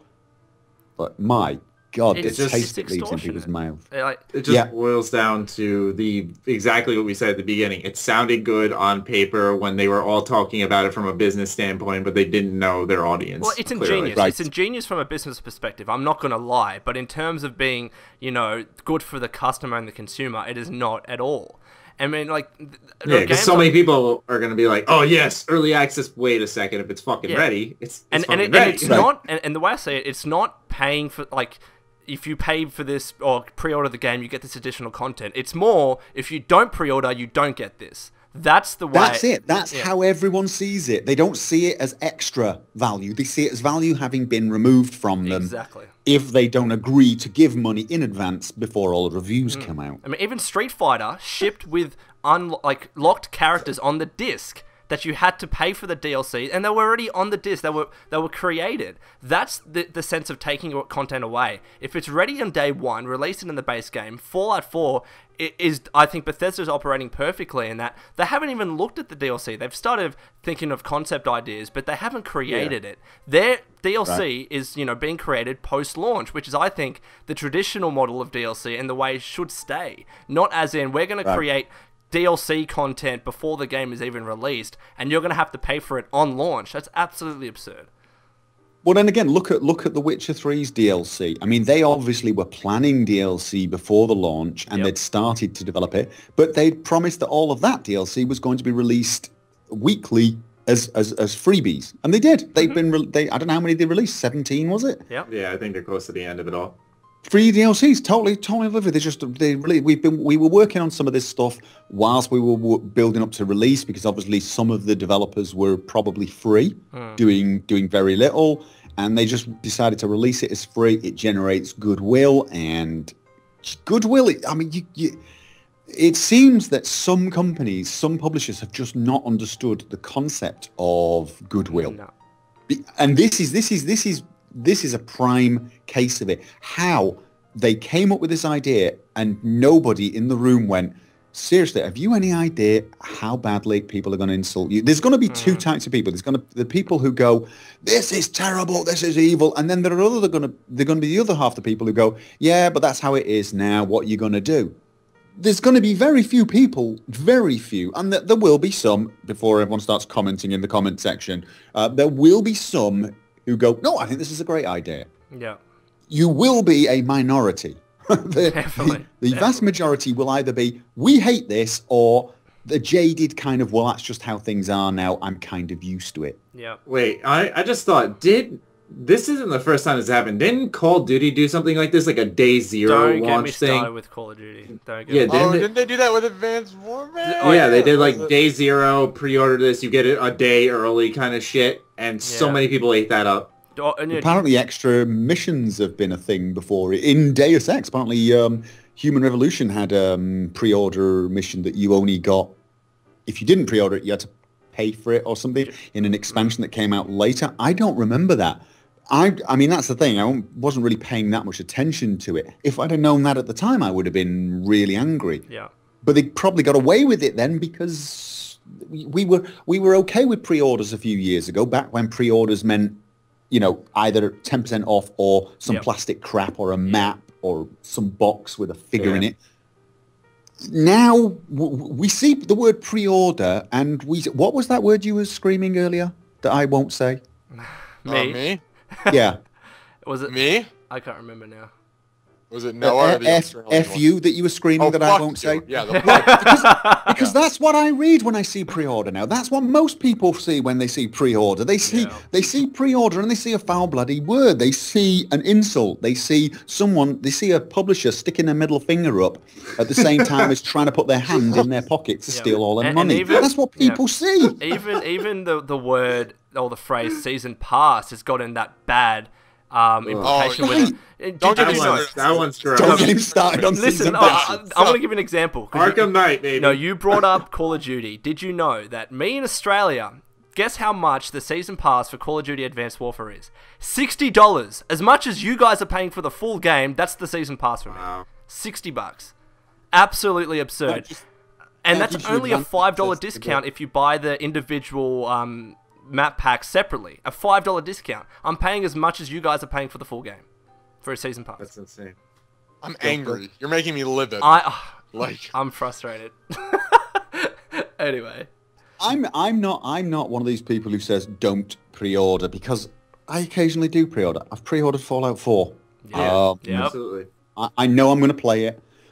I don't expect any special bonuses. Mm-hmm. I actually pre-ordered the digital copy, so I didn't even need to. But I knew I was going to play this game. I knew I wanted it day one. Exactly. And in fact, if they do one of those things where you can download it a few days before, but the files are locked, I want to do that so I can see the files for obvious reasons. Start modding. Right. But I'm not against pre-order as long as it's honest pre-order. It's like you can buy this game early, so you download it ahead of time, so you're playing minute one, or you pre-order it so you get a small percentage off, or some random piece of plastic. Cosmetics. I don't even mind, like outfits. I don't care. I was going to say, I don't even mind a little T-shirt that says "I've got more money than sense" or something when you get in game. Yeah. But I like some. I mean, me personally, I like the physical thing. Like I remember when I pre-ordered Skyrim and I picked it up, I didn't even know about the pre-order bonus, but they put like an actual physical map in there. I still have it hung up on my wall because I thought it was such a cool little idea. Like stuff like, I don't think it always has to pertain to the game. It can. I like the stuff. Extras. Yeah, extras. Like, not like, oh, I'm not missing out if I don't pre-order, but if I get something, it's like, oh, that's cool. Exactly. Right. But with Deus Ex, you get the feeling that what they've done is they've taken out core things from the game, like an extra mission or the release date, and said, this is now extra. And it's and then with, what was it, Mortal Kombat? We'll take one of the prime characters out. This is getting to the point where they're going to take absolutely every bit of content. You're going to have the game file, you'll start the tutorial, and everything else will be extra. You'll get to the end of the tutorial and they'll say, would you like to buy the rest of the game? Mm-hmm. Kind of this concept that, and this is what I keep going back to. This year we have seen an example of games doing it right. The Witcher, here is a game, it's 200 hours, it's a game, there are no extras, nothing's been cut out. It's a standalone game. It's like CD Projekt Red walked out on stage, dumped it, and said, that's what we got, this is the price, we think this game will sell itself, we don't need any marketing ploys, we don't need to twist your arm, we don't need to do any fancy convince you to buy this. Here's the game, it will sell itself. And it's a breath of fresh air. Exactly. I agree. And then Deus Ex Mankind Divided comes. And I mean, it's just... I just... whatever. It's like a waste of breath. Just going to reiterate what everyone Anyway, we can move on. Doesn't it seem so stupid? Doesn't it just seem... Yeah. Don't you just look at this and think, oh, God, really? And it's even worse because... Even if you pre-order for the skins, for example, you can't get them all. You have to choose out of 3. You can only choose 1. What? Really? Yes, there are 3 skins, and you can only pick 1. It just kind of takes the energy out of your system. It's like one of those really depressing things where I'm like, wow. But it's annoying in the sense that the marketing is conveying this message. You get to choose what you want, customize your pre-order. But no, it's not that. It's saying you can only pick 1. It's absurd. Yeah. You don't feel like you're choosing. You feel like you're choosing the way you're going to be tortured. Yeah. It's kind of something. Right, would you like to be burnt to death or have your teeth pulled out? I mean, thanks for the choice and everything. Yeah. But and I said it in my own video, and I am very much against piracy. I do not pirate. Right. Do not condone piracy. But stuff like this, you look at it and you think, okay, do you think there'll be a crack out there somewhere that will let me play all of the packs? It makes you think evil thoughts. Yeah. So even if you buy the game, the last time I had this was Assassin's Creed 2, where I bought a game and I honestly thought about getting the pirated version because the pirated version was playable whereas the version I bought was not, because they had this awful DRM. Oh, They had this DRM that failed. That was like that why I hate Ubisoft video or something. That's why I hate Ubisoft. Yeah. And so all of the people who pirated the game got to play while I was trying to connect to their servers, and their servers kept getting DDoSed by pirates. That's such a shame, because Assassin's Creed 2... Didn't the same thing happen with SimCity? Could be, but that's when you start saying to yourself, you've bought a game and you're thinking about trying to get the pirated version because it will be better and a more fun experience. And I'm looking at Deus Ex. That's when you know you fucked up. Cosmetic packs. And I'm thinking to myself, if I buy this, will there be a way I can unlock those? I know it's not strictly legal, but is there a way I can do it? I mean, you know, I wouldn't even think that if they said, right, pay an extra $3 and you can have all of these skins. Not that I buy them, but you get the point when you're looking at something and thinking, you're not even giving me the bloody option to buy these at day one or what? My philosophy is that, you know, pre-orders have slowly become compensation for the lack of something, in a sense, where, like, you look at studios like we were talking about, like CD Projekt Red, Bethesda Game Studios, who just come out, show their game, and you'll pre-order it. They don't need to convince you otherwise, like you said, Gopher. That's all it should come down to now.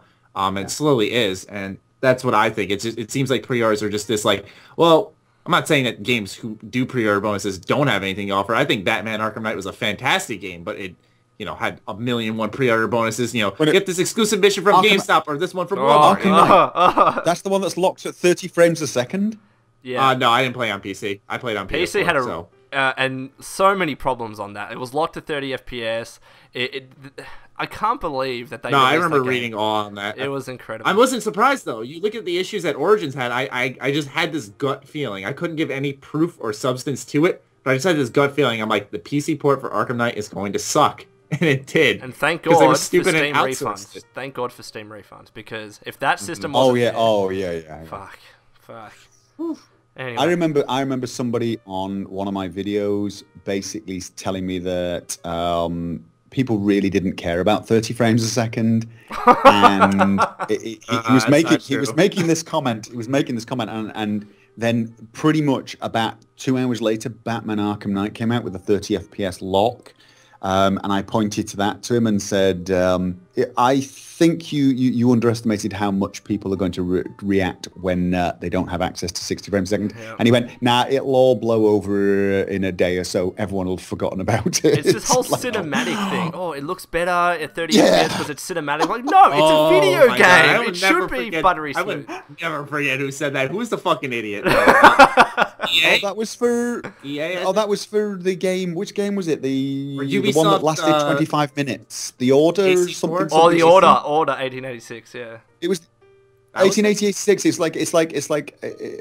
Oh, we're making it more cinematic. 30. Oh, wasn't it him who said it? I thought it was Ubisoft with Assassin's Creed 4. I want to say. A lot of Assassin's Creed 4 only doing 30 frames a second? I don't know. I swear. I thought it was an Assassin's Creed game. I want to say it was Ubisoft, though. Can someone... fuck Ubisoft. It had to be there. I'm gonna Google this. Who thinks 30... What is it? I know I'm totally sidetracking you now, but what is it about frames per second that makes it okay for that to go backwards? Everything else in gaming has gone forward. We 20 years ago, we were playing on 600 by 400 resolution, maybe even lower than that. I remember playing Doom on 320 by 200 resolution. We were playing games that had crappy 2D graphics. We were playing games that were like 20 frames a second. Yeah, everything's gone forward. Resolution's got bigger, details have got better, content's got better, voice acting's got better, and so did frame rate. Frame rate got better and better until about, 15, 20 years ago when we were all expecting 100 frames a second on our CRT monitors, and then all of a sudden... I got it. I found the game. It was Ubisoft. It was Assassin's Creed Unity. Gamers are complaining I was at 30 frames with 900p on Xbox One and PS4, and they were like, this week, gamers accused Ubisoft of keeping the frame rate and resolution down to these numbers to avoid the PS4 having a graphical advantage, but Nicholas, world level designer and director on Unity, told Tech Radar that the decision was partly to give the game more of a cinematic gloss. Oh, shut up. Shut up. That's not a cinematic. You might as well have said we wanted to go for a more retro 1988 computer game vibe, as in crap. Yeah. I mean, just... Games will God. always play better at a higher frame rate. I completely agree. I don't know a game I played that has a higher frames. I'm like, this sucks. Like, but never. Yes. This is way too high. Actually, no, that's a lie. That's actually a lie.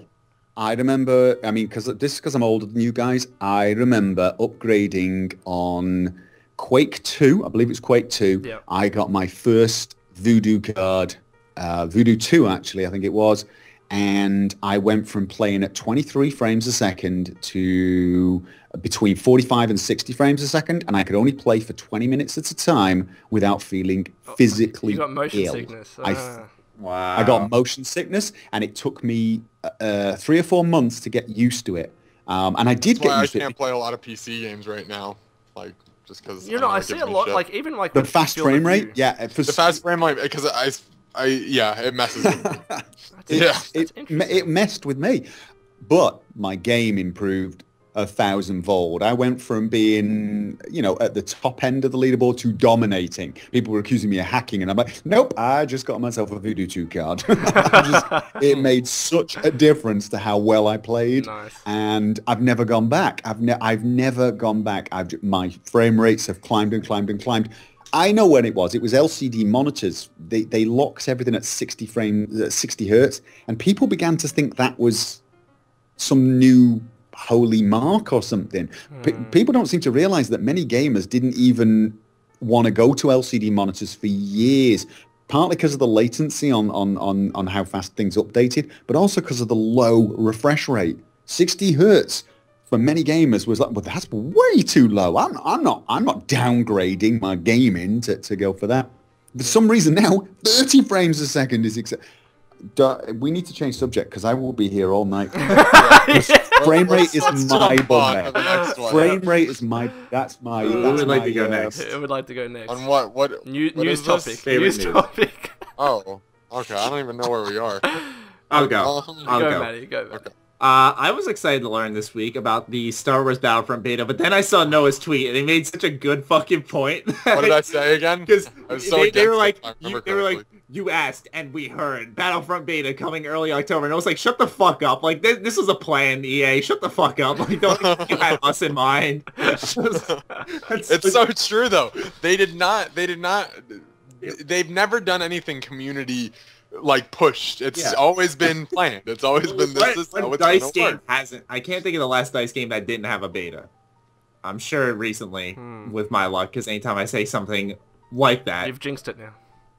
I have jinxed it. Am I right? Gopher? What? Would you know of the last Dice game with a beta, or without a beta rather? No, because I'm not really that acquainted with dice games. Oh, okay. See, I'm not the only one. I'm not the only one. I love it. You're not getting Battlefront like Lone. Just you're off the cast now. I'm off the cast. It's one of those things where I've looked and thought that looks vaguely fun, but I haven't. See? Yes. I agree with you. Why is everyone teaming up on me? I agree with you. I wouldn't want to say anything. I'm keeping here's quiet because I didn't want to ruin your, tirade. Here's your special moment. Here's why. Because it doesn't look bad by any means, but there's just something about it that I can't help just feels shallow. And it'll be really fun for like 2 weeks, and then like bleh. Yeah. And then I'll start seeing here's $15 for 4 maps, here's this, that, and the next thing, and I'll start seeing that, and then I'm just gonna get upset. Is there even a single player aspect to that game? No. It is all multiplayer. So that is a cool thing because I don't need a single player. Well, when you say that, but then do you really need a Star Wars themed multi? Because that's now here's the issue. It's $60. Yes. For all player. Yes. For me, that's not an issue. But for me, it's more a matter of I love some Star Wars games. Knights of the Old Republic, big fan. I loved Jedi Academy, and what was it? Dark. What was the one where you played the student of? Or whatever. I know what you're talking about. You should know this, Matty. You're a big fan. You played. You would have I you were a literally student almost of have, someone like, from the dark side. You were actually a student of Darth Vader, I think, and you kind of go away from the dark side, kind of thing. I don't think Darth Vader ever had a student though. If I'm trying to remember. No, it's one of the lore games. correct. One of the games. I know. I'm just trying to think just from the actual like lore. What was it called? Whatever it was. Anyway, I think it was. You played a dark side Jedi student who kind of then goes against the dark side. I can't remember that one, but I played it and really enjoyed it. I love those sort of games, but it's more the whole being a superpowered Jedi and killing thousands and thousands of non-superpowered Jedis and then occasionally fighting some other superpowered Jedi, and the story. Oh, and the music. The idea of playing that against other people no. What, as a stormtrooper? Unless I can play a superpowered Jedi that kills absolutely everybody else on the server, but my guess is they'd all have something to say about that. I mean, my personal bias just comes from the fact that literally 2nd grade through 4th grade, I grew up with Battlefront 1 and 2 completely. That's all I fucking played. No, and I play a shit ton of it too. Yeah. Don't get me wrong. It's not that I don't expect the game to be good, the new Battlefront to be good. That's not it at all. I don't even think it'll be amazing. That's the thing. Like, I think it'll just be fun. From what I've seen, it's cool. By every mean, it's cool. Yeah. It's just that it's like, it's almost, and this may sound bad, but it's almost too much of what the old versions were like, if that makes any sense. It doesn't seem fresh, but at the same token, it looks great. I'm afraid.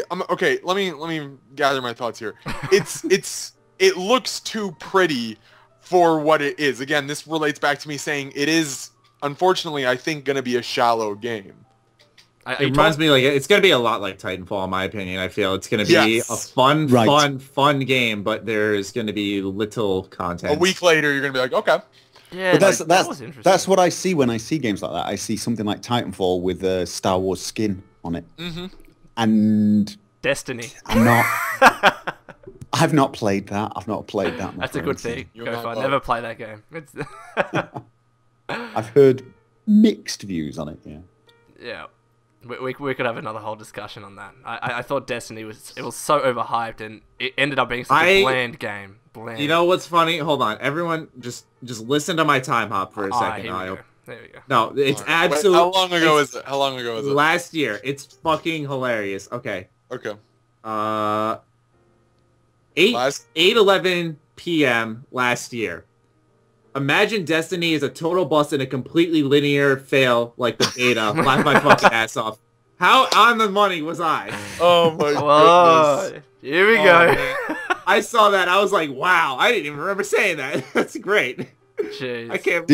Did you think it was going to be a fail, or were you just throwing it out as a joke? I guess like it was a mix because I didn't like the beta at all for Destiny. I was like, this is not what I signed up for when I saw like the gameplay previews and stuff. Like I just didn't get that taste, and I guess it was also like a joke because everyone was so, and still to this day, so on board with Destiny and thinks it's the best thing since sliced bread. So No, not really.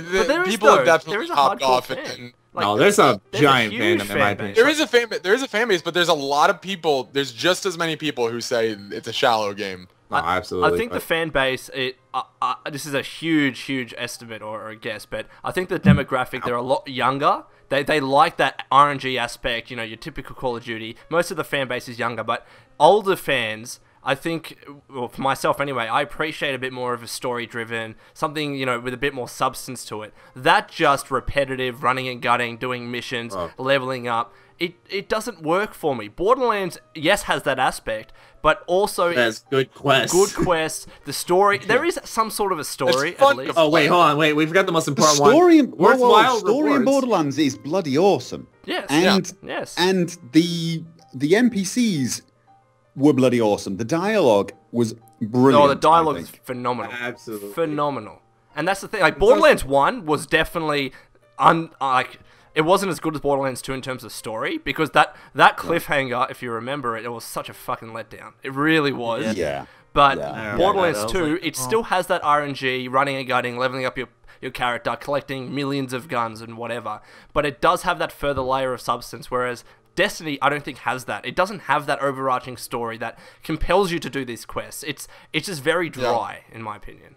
Well, it's also, you look at Borderlands, and this is such a big difference between the two, is that in Borderlands, when you do a tough quest, you get the proper reward. In Destiny, since it's that RNG shit, you can do the best on your team, be the one who carries your squad through this mission, and you will get the worst gun. And your friend who was doing absolutely nothing in a corner will get a rare exotic weapon, whatever they call it. And isn't Destiny kind of like Warframe? You just do the same missions over and over and over again until you get loot. Because like Borderlands, you didn't do that. You did an MMO quests. with great gunplay. That's what I call it. Oh, like, the gunplay is great. Don't get me wrong. It's a solid game in terms of from just a gunplay perspective. By Bungie, though. I wasn't surprised Yeah, I wasn't surprised with that. But I was hoping that because it was Bungie, we'd be getting similar lore and story and interesting aspects like that from Halo. I thought we were going to get that, and we just didn't. It was such a letdown. I'm confident, though, and this is just me being me, I'm confident that when they inevitably do the sequel, they'll do it right, I feel. Yeah. I feel they learned, and I feel like they're... Because they did a complete 180 in the final year. That's like, the leaks were out, like, they changed whatever they were making in the final year and made something completely different.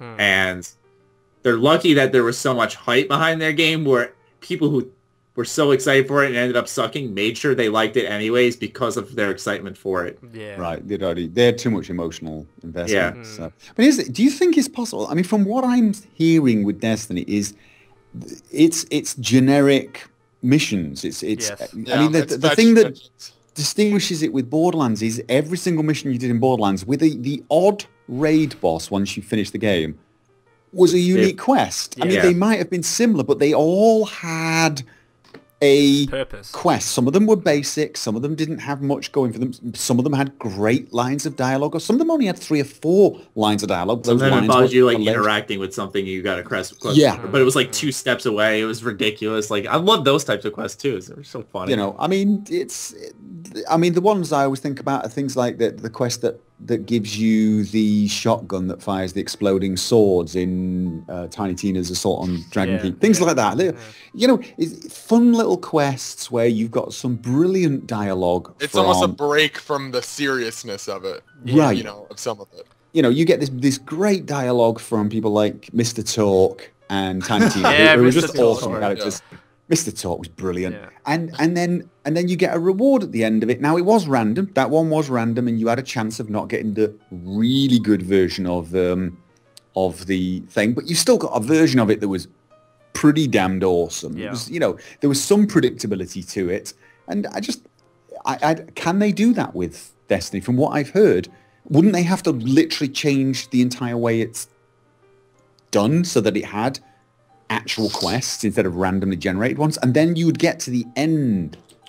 Because Destiny doesn't have an end, does it? No, it doesn't. Doesn't it just keep... Destiny does have a main story, its ending is a fucking embarrassment. It's so... Oh, does it have an end? It does. Does it have an end? Does, oh, okay. So it has like that main story, but then obviously as it's an MMO, you can play the game after and just do those fetch quests that they keep adding in. And, you know, I don't know what they're called. You attack the vault or something. There are those quests that they add in.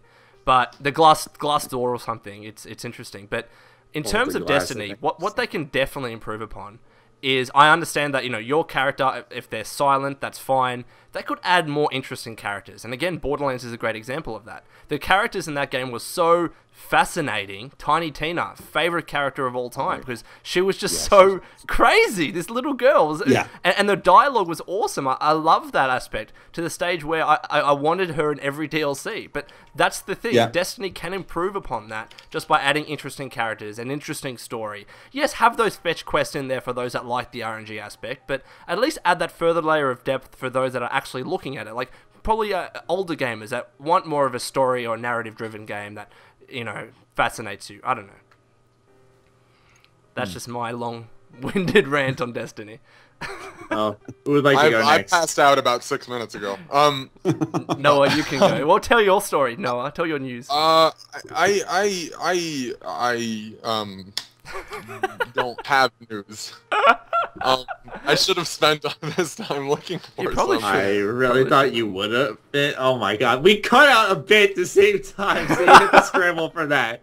Look, I'm saving time, man. Think about it. Look, my news is It's not a news, it's a story. One time I bought a 3DS and 3 games for it on Amazon, and it cost $250, and then about 3 minutes later I canceled the order. Why would you do that? What? Yeah. Why? Why? I just did. At the time I was like, I can't afford this. So, yep. I remember when I first bought my Nintendo The fact that DS. this is actually going off into something else. No, it is, because when I bought my Nintendo DS, I think it was called, I remember selling all of my old Game Boy games, everything. I did not pay a cent for that thing, because I sold so many things. And that's like going to it's EB Games here, but GameStop in the US, where they charge like $1 for like an entire console. So I was impressed that I didn't pay anything for that. But you really should get it, Noah. Like, it's a solid system. No, that's why I added. Actually, you know what? What am I saying? No, buy a Vita. No, don't buy a Vita. Don't listen to Matty. How about the 3DS? I'm not gonna buy a Vita regardless. Fuck you. I saw this news article the other day, What's a top Vita? 10 reasons to buy Vita. It's, It's a paperweight. Okay. Wait, Gopher doesn't even know what a We're Vita not is. gonna explain what a PS. It's basically a PSP. Do you remember what the PSP Don't is? simplify it Nope. like that. He doesn't don't know even what know. PSP I is. love it. I love it. It's a handheld that's not that amazing. Let's put it that way. Okay. All right. It's amazing if you live in Japan. Otherwise, it's Have not. you at least heard of the PSP, the PlayStation Portable? No, maybe, but I'm not a console handheld. I'm a PC gamer, and I've been a PC gamer for as long as most of you guys have been alive, I believe. Actually, thinking about it now, mid '80s. Wow. I wasn't even born then. That's crazy. I mean, I've been PC gaming since the 286 days. Now, I did have some brief love affair with the Amiga and the Atari ST, which were not consoles; they were computers. And I believe the original. Oh God, it wasn't a PlayStation. What came before the PlayStation? There was a console. Super Nintendo. Oh, Nintendo. the Dreamcast? Nope. That was right. Well, what's it I called? think it was an that was Atari. No. It's the same era. NES? Or Sega. Sega. Man, NES was like Sega 11 Saturn. points. Yes. Sega Saturn. Yeah. I think it was. I had a player one of those for a little while, but that was it. And apart from that, I'm PC gamer. So Interesting. PSP, that's a scripting language. It's really bad. No, that's Go for PHP. it. That's Just PHP. just What remember are you guys the talking about? PSPs, PCP? I'm like, what?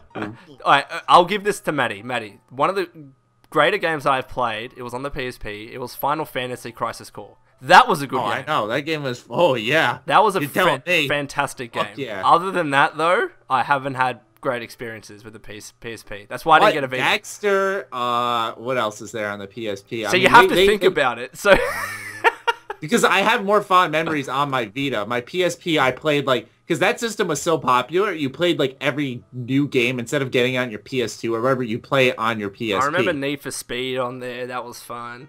But like I said, I played everything on my PSP, so it's not like a specific game, exclusive-wise. I couldn't even name a list of exclusives for PSP that they talk about today, they had Borderlands on the PS Vita or PSP, which was apparently wasn't that good. Yeah. No, I'll admit that. Borderlands on the Vita was a fucking joke. I own it. I have my biggest stack of games in my room is my Vita. That's How do you play crazy. Borderlands without a mouse? Yeah. I don't.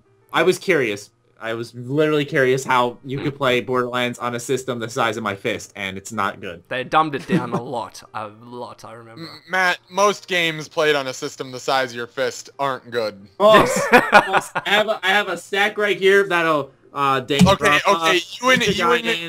You and Greg Miller. You and Greg Miller.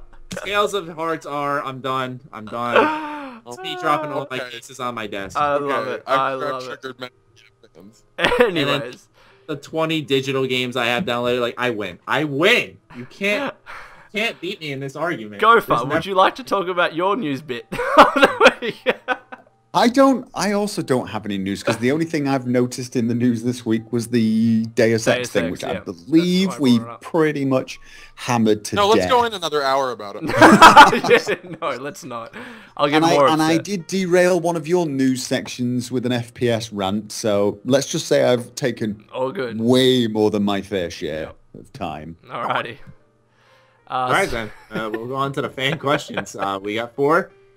The first one is a really, really interesting thing that I'm surprised that throughout all our banter, this entire podcast, we didn't cover, but actually we kind of did, but regardless. This one comes from Lil Ali Nukes. They ask, when Fallout 4 is released and everyone and their moms are buying this game, most likely at least, say more of the younger and newer gamers start to play, like those kids who don't turn off their mics and yell for a juice box. What are your thoughts on this, or does it not really matter to you guys, since it's not like COD where you have to hear them? Now, we all have to hear them, in a sense, through the comments. I guess what he's asking is, what do we think about Fallout becoming a sense of, like I said it today, like almost like mainstream, but not mainstream where like everyone's playing it. Like when GTA comes out, everyone plays it, but like Fallout's really accessible now, and not in a bad way, in my opinion. But do we have any extended thoughts on this? Is it a bad thing? It is. They're right. It's kind of like The Witcher 3. Witcher 3 was marketed and picked up by the mass audience, whereas the previous games were not. And you did see a change in the comments on. I mean, I've noticed it on my videos. Massive change, massive difference in the comments I got from Witcher 1 and 2 fans from Witcher 3. And I'm expecting... you get it in the initial release anyway. The initial comments you'll find on the Skyrim releases, the Skyrim mods and all those sort of things differ very much from the people who were commenting 6 months later, who I consider to be the hardcore fans. And you will notice it. I guarantee you guys are going to be releasing Fallout 4 videos, and you are going to be getting people going, why are you playing this? The graphics suck. It sucks ass. This is like a game that was made in the 17th century, dude. What are you doing? Are you still playing this? It was out so last week. You're going to get it, and you're going to think, just had it, where the hell are these people coming from? And then 6 months down the line, they'll be gone. I just saw a comment on I made a video about how the graphics in Fallout 4 aren't bad, and someone commented, yes, they are bad. They're comparable to PS2 games. I literally saw that comparison, thinking, who are you? It would have been so hard to not get triggered. Yeah. Who are you, and why are you even thinking of playing a Fallout 4 game? Fallout game? Because... I mean, I hate to do the whole no true Fallout fan cares about graphics, because you know my opinion on that. Yes. But let's face it, they've never aimed Fallout at people who are looking for the next-gen graphical experience. It's good graphics has never made a good game. Rise, Son of Rome, The Order. Those games are beautiful. Have we sat here and been like, wow, those were fantastic fucking games. Fallout 3 was Oblivion with guns, and it looked as bad as Oblivion, maybe even worse. It looked as bad as Oblivion. I was expecting Fallout 4 to be Skyrim with guns, and I was hoping maybe they'd fix the awful shadows from Skyrim, but I was honestly expecting just pretty much Skyrim guns, and I was okay with that. But then I'd be okay if they released like a game that was Fallout New Vegas, just new content. I'm not bothered by the graphics and the engine. To me, what I saw was way better than I was expecting. I mean, it looks to me like they've took the Skyrim engine and they've massively improved the shadows. They made the view distance looked better. Colors were quite vibrant. Facial models are improved. Lighting, they had volumetric lighting. It looked like they had a really good EMB. It looked like a very, very highly modded Skyrim. And this is the base game. So I'm thinking, that looks awesome. I looked at the game and thought, it looks like I don't need to tweak anything. I'll probably need some mod that makes nights darker, but from a visual point of view, well, I always do. I mean, let's face it, games like this, generic games for the masses always have darkness that is... Yeah, I remember watching your modding series and showing the differences between the darkness in the base vanilla of the game and then with the mod installed. And I'm thinking, holy shit, that does make a difference. And it's something that I never noticed until the mod was installed. It was crazy. Because, I mean, in most of these games, they people don't want to be blind. Whereas there is a certain subsection, myself included, who want to experience that kind of... fear of the dark almost. But anyway, sidetracked there. But that's pretty much when I looked at the graphics, that's what I thought. I thought, wow.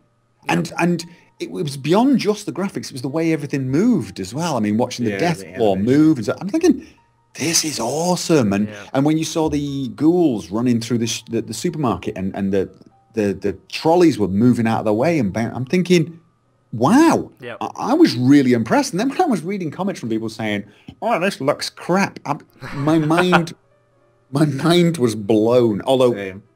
there are still people who accuse Witcher 3 of being awful. I mean, I know it didn't look quite as good as that E3 trailer, but people are thought, oh, Nothing ever does, though. Yeah, Like, this looks crap. And I'm looking at the game thinking, what am I? Do I need to go and get my eyes tested some more? Because this is like, just let's face it, there's going to be people complain about that sort of stuff. There's always people like that. Absolutely. But yeah. As for the sense of these new fans coming in, we'll kind of loop back to that. Good or bad, I guess. It's good. It's good when any community grows. Yeah. Good because the community grows, but I think that there comes this point where they have to realize they don't know everything. But neither do we. They won't. They No, won't realize that. They'll just go away after a while. Yeah. They won't realize anything. They'll just look. We'll get an initial boost. You'll get Fallout 4 selling way more than Fallout 3 did in its initial thing. Definitely. They probably get good reviews. I'm guessing it's going to get good reviews. Everyone will really enjoy the vanilla game. And what will be left in 6 months' time is a hardcore group who probably will either be on PC or be thinking of upgrading to PC because they've seen a bunch of mods or are waiting for DLC. And the community will go back to a more normal state. I think it'll be bigger. I think the Fallout 4 community will... whilst it will bring in a lot of mainstream people who don't really care about Fallout that much and who will just enjoy the game and then go away, Absolutely, it will bring some people into the fold who will realize, whoa, this is awesome. I'm going to go back and play the original games and probably even enjoy them, even though they're not graphically as superior. So our community will grow. It'll be more of the same sort of people after an initial period of face palming. Yeah. Basically. I've made the... It's sad because they group up. They group up and they're like, yes, we are all right. It's like, oh, I mean, like, be a fan. Everyone's entitled to their fanship, but there comes this point. Yeah, but like as Gopher said, know your boundaries. That core audience will grow. Like, I've made the guess that Fallout 4 is going to sell better than Skyrim. That's my bold prediction. Probably. I think it will. Like, it's more hyped, so why not? Yeah. I made a video on it looking at just like current trends. Like, for example, Skyrim sold better than Oblivion. And in from Oblivion to Fallout 3 to Skyrim, sales have progressively increased, and that's due to just the video game industry growing exponentially, not that much, but and then Bethesda's community by implication, it's growing a lot, and even with just look at the Xbox One and PS4, those have sold at a faster rate than previous 360 and PS3, just because the game industry is so much bigger than what it was. So just because of that, I think that Fallout 4 is going to be selling better than Skyrim, but that's just my opinion. Anyway. See, a better question is going to be how the modding community grows. Yeah. Rather than the Fallout 4 community, because I think that's going to be huge. Yeah. I think it's going to be absolutely enormous. And I think it's going to be pretty demanding. I mean, we're going to have the initial phase where people are going to be coming along going, why isn't this mod working perfectly instantly when I click this button? Kind of people. What's a load order mean? Yeah. Why do I have to learn how to do this? Fix this mod so that it does everything I want it to do now. Yes. Or else stop making mods. And you're going to get that. And then totally. What is a load order? Oh my god. It's okay to not know it. I don't mind. As long as you don't instantaneously demand that I fix all your problems in it at the same time. I have no idea what a load order is, but you better well bloody fix mine right now. Why do I need a compatibility patch? Our community is going to grow. It's going to have that initial phase where you get the people in who are just not willing to learn and want everything on a plate. And after 6 months, it'll settle down and it will be a bigger community than it was before. And it will be filled with people who are pretty much like-minded and enjoy modding. That'll be the that's my prediction. Oh. It'll be great times. Well, yeah, I think that's the point where modding will in 6 months after the release. That's when modding will really start to it'll mature, and we will start seeing the really good mods. We'll see mods from day one, but we're going to see Yeah, I mean, Skyrim's still producing some... I mean, I don't even look at them anymore because I've sort of burned out a little on Skyrim. Yeah. But I look back every now and again and I see some of them and I think, you know, I could see myself going back in a year or two to Skyrim and just trying some of the mods I've missed over the last 6 months. Yeah. Because some of them look phenomenal. And I think Fallout 4 is going to be like that. We're just going to see years and years of development, which is going to be very cool. Definitely. Our next question pertains to the Ham Radio podcast crew. I apologize, Gopher, but don't worry. The next question's for you, man. But he says, I know this isn't Mr. Mesa, rather says, I know this isn't related to Gopher, but what is the future of the Ham Radio podcast after Fallout 4? That's an interesting question. Expanding to horizons. We're going to keep focusing on Fallout 4, obviously, and Bethesda things.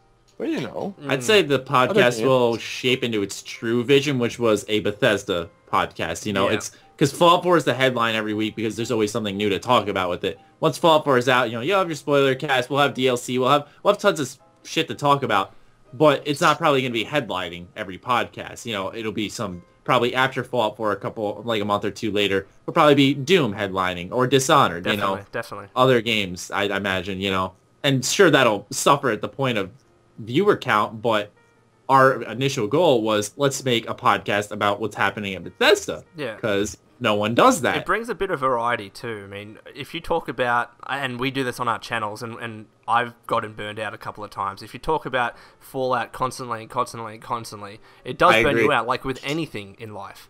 And we would like to be able to change our discussions up. That's why we talk about general news. That's why we talk about the games we're playing. So it's not just going to be Fallout orientated. Of course, there's always going to be that aspect, but we're going to branch out and keep it Bethesda related. But if we want to talk about different games, then we'll do that. Right. We're not restricted. And I think that's really important to also reach other people who may not be necessarily a 100% Bethesda fan, not necessarily not liking it, but also still liking our personalities and wanting to join in and see the guests that we have, you know, and also still having to listen, something to listen to. Yeah. You know. Good question. Yeah, I agree with you though, Lone, about the burnout part. You know, that's why this week, you know, I'm not like burnt out on Fallout 4, but it's just like I want to. I've had this.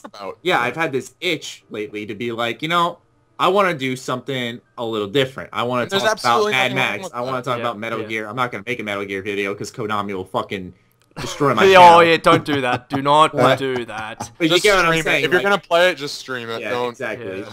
But, you know, I'm going to make like a Mad Max review. I'm going to talk about some future content plans. I want to talk about Battlefront a little bit this week. So, like, you know, I understand what you're talking about. And, like, it's like those few videos make all the difference. It's like, okay, got away from my roots a little bit, talked about what I wanted to talk about, time to go do my thing again. And it's like, it's a refresher. It's having a guilty pleasure. I mean, look at this podcast. We've talked about so many different games. And it shows that we're not just one-dimensional Fallout or Bethesda. You know, we like other things. So that's where you'll see the podcast go. That was a good question. Yeah. Anyways, Gopher, your turn. Fallout Temple. Fallout Temple asks, you post tutorials on how to mod games. I'd like to know how you got started with mods and if someone had taught you. How did I get started on mods and did someone teach me? No, nobody taught me. And you will probably find the vast majority of mod makers out there are self-taught. How I got into mods is probably the oldest story for mod makers. Something annoyed the living crap out of me. It really just annoyed me. And that was, there was no decent stealth armor in Fallout 3. There was this recon armor, and I thought, oh, that sounds like stealthy armor. And then it kind of sucked. And I always generally back then played stealth characters, and I just decided to add a... This was before the Chinese stealth armor, so it was before the DLC. I decided to add a stealth boy effect to the recon armor. But I didn't want it to be permanent. I didn't want it to be on all the time, so I tweaked it, made it so that you had to stand still, not have your weapons out. So it was kind of useful, but not overpowered. And I just made it and I released it, and then I almost forgot about it. For a year or so, I think. I think it was about a year or maybe a little less. And then I came back and played Fallout 3 again, and then decided I wanted some headgear, but I didn't know what to put on the headgear. And then I came across the idea of night vision, so then added night vision, and then realized, but there's no optical part on the recon armor. I need to add some optics, so then I had to try and make a model, and I got permission from another mod author to use one of his models and attach it to something else, and that's how it gets started. You just, something pops into your mind, and then you figure it out. I knew nothing about modeling. I had to basically download the tools and poke it and hit it with a hammer until it worked. And it probably shows when you look at the models I've got. Because, I mean, you do get some people who are super modelers, but I knew nothing about it. I'm a model. And then, yes, I've got that song in my head now. Retardation.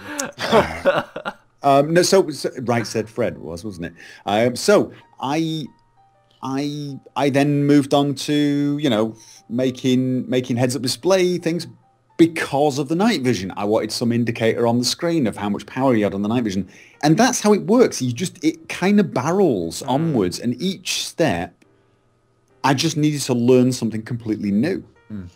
And you just sort of, you hunt around, you go into the code, you start typing stuff, and then you load up the game and see what happens, and eventually you get it right. There are some tutorials now, but not many actually. Do you have any tips for anyone that wants to get into mod making but just doesn't know where to start, because it might be a bit intimidating in that sense?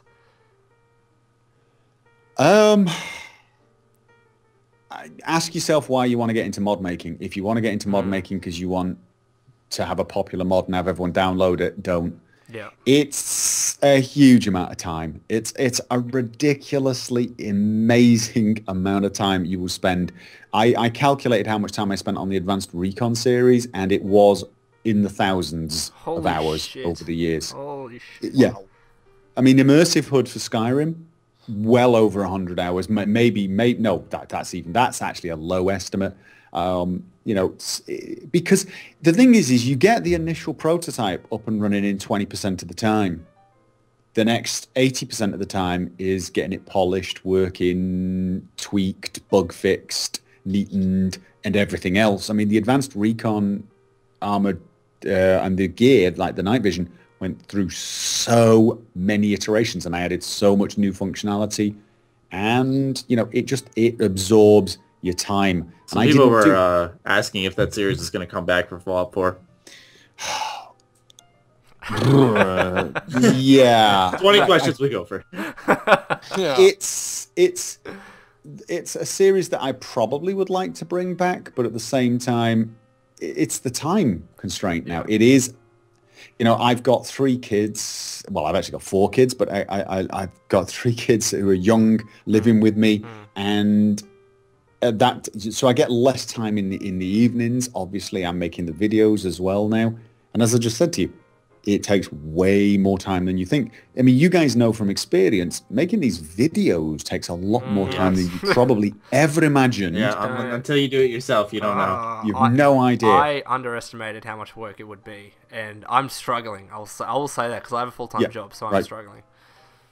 And I mean, I wanted to add some more features to my Witcher mod, and I've never quite found the time to do it. Someone else has already done a better job, and I'm thankful for it.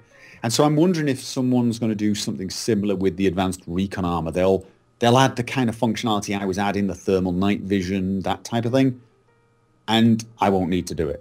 It's the thing. And in fact, I could honestly imagine handing over the title to someone if I trusted them to do a decent job and keep the name going, because the amount of time it needs to make that series useful, I don't think I could probably put in. It's but you know, the thing is there's plenty of stuff I can probably carry over from the other mods. I mean, it's probably going to be easier for me to take across Skyrim mods. So Predator Vision, I might end up doing the Advanced Recon night vision functionality, the night vision, the thermal night vision, that type of thing, because I think I can do that in a reasonable amount of time, and then put it out as almost like a resource. So other modders who make helmets can then just add night vision to their helmets or thermal vision to their helmets, because it's dead easy to do. It's actually dead easy to do, and I could do a video on how they can add it. They can just use that, and then you get the functionality, but on the helmet. Same with Immersive, but it's all going to depend when, you know, Fallout 4 Script Extender comes out. and to what degree we get UI mods, because at the moment I'm not expecting us to get an MCM, which I think is a big shame. That's the mod configuration menu that comes with Sky UI. I remember that, yeah. So I may have to do some tweaking, but I think there are some mods I will bring out because a lot of it is, the work is actually done, assuming the engines are similar, and I'll be able to reuse a lot of the code and the concepts. But things like the models from the Advanced Recon, oh God, no, that's probably a way too much work to... I mean, I'm not a 3D modeler. Yeah. No, I wasn't good at it at all, and it took me so long to get those models done. So bloody long, because I pretty much learned as I went along. Just ask Millennium next time. He'll create the model for you. Yeah. So, but that's the thing. I think it's... At a certain point, I started doing more collaborations.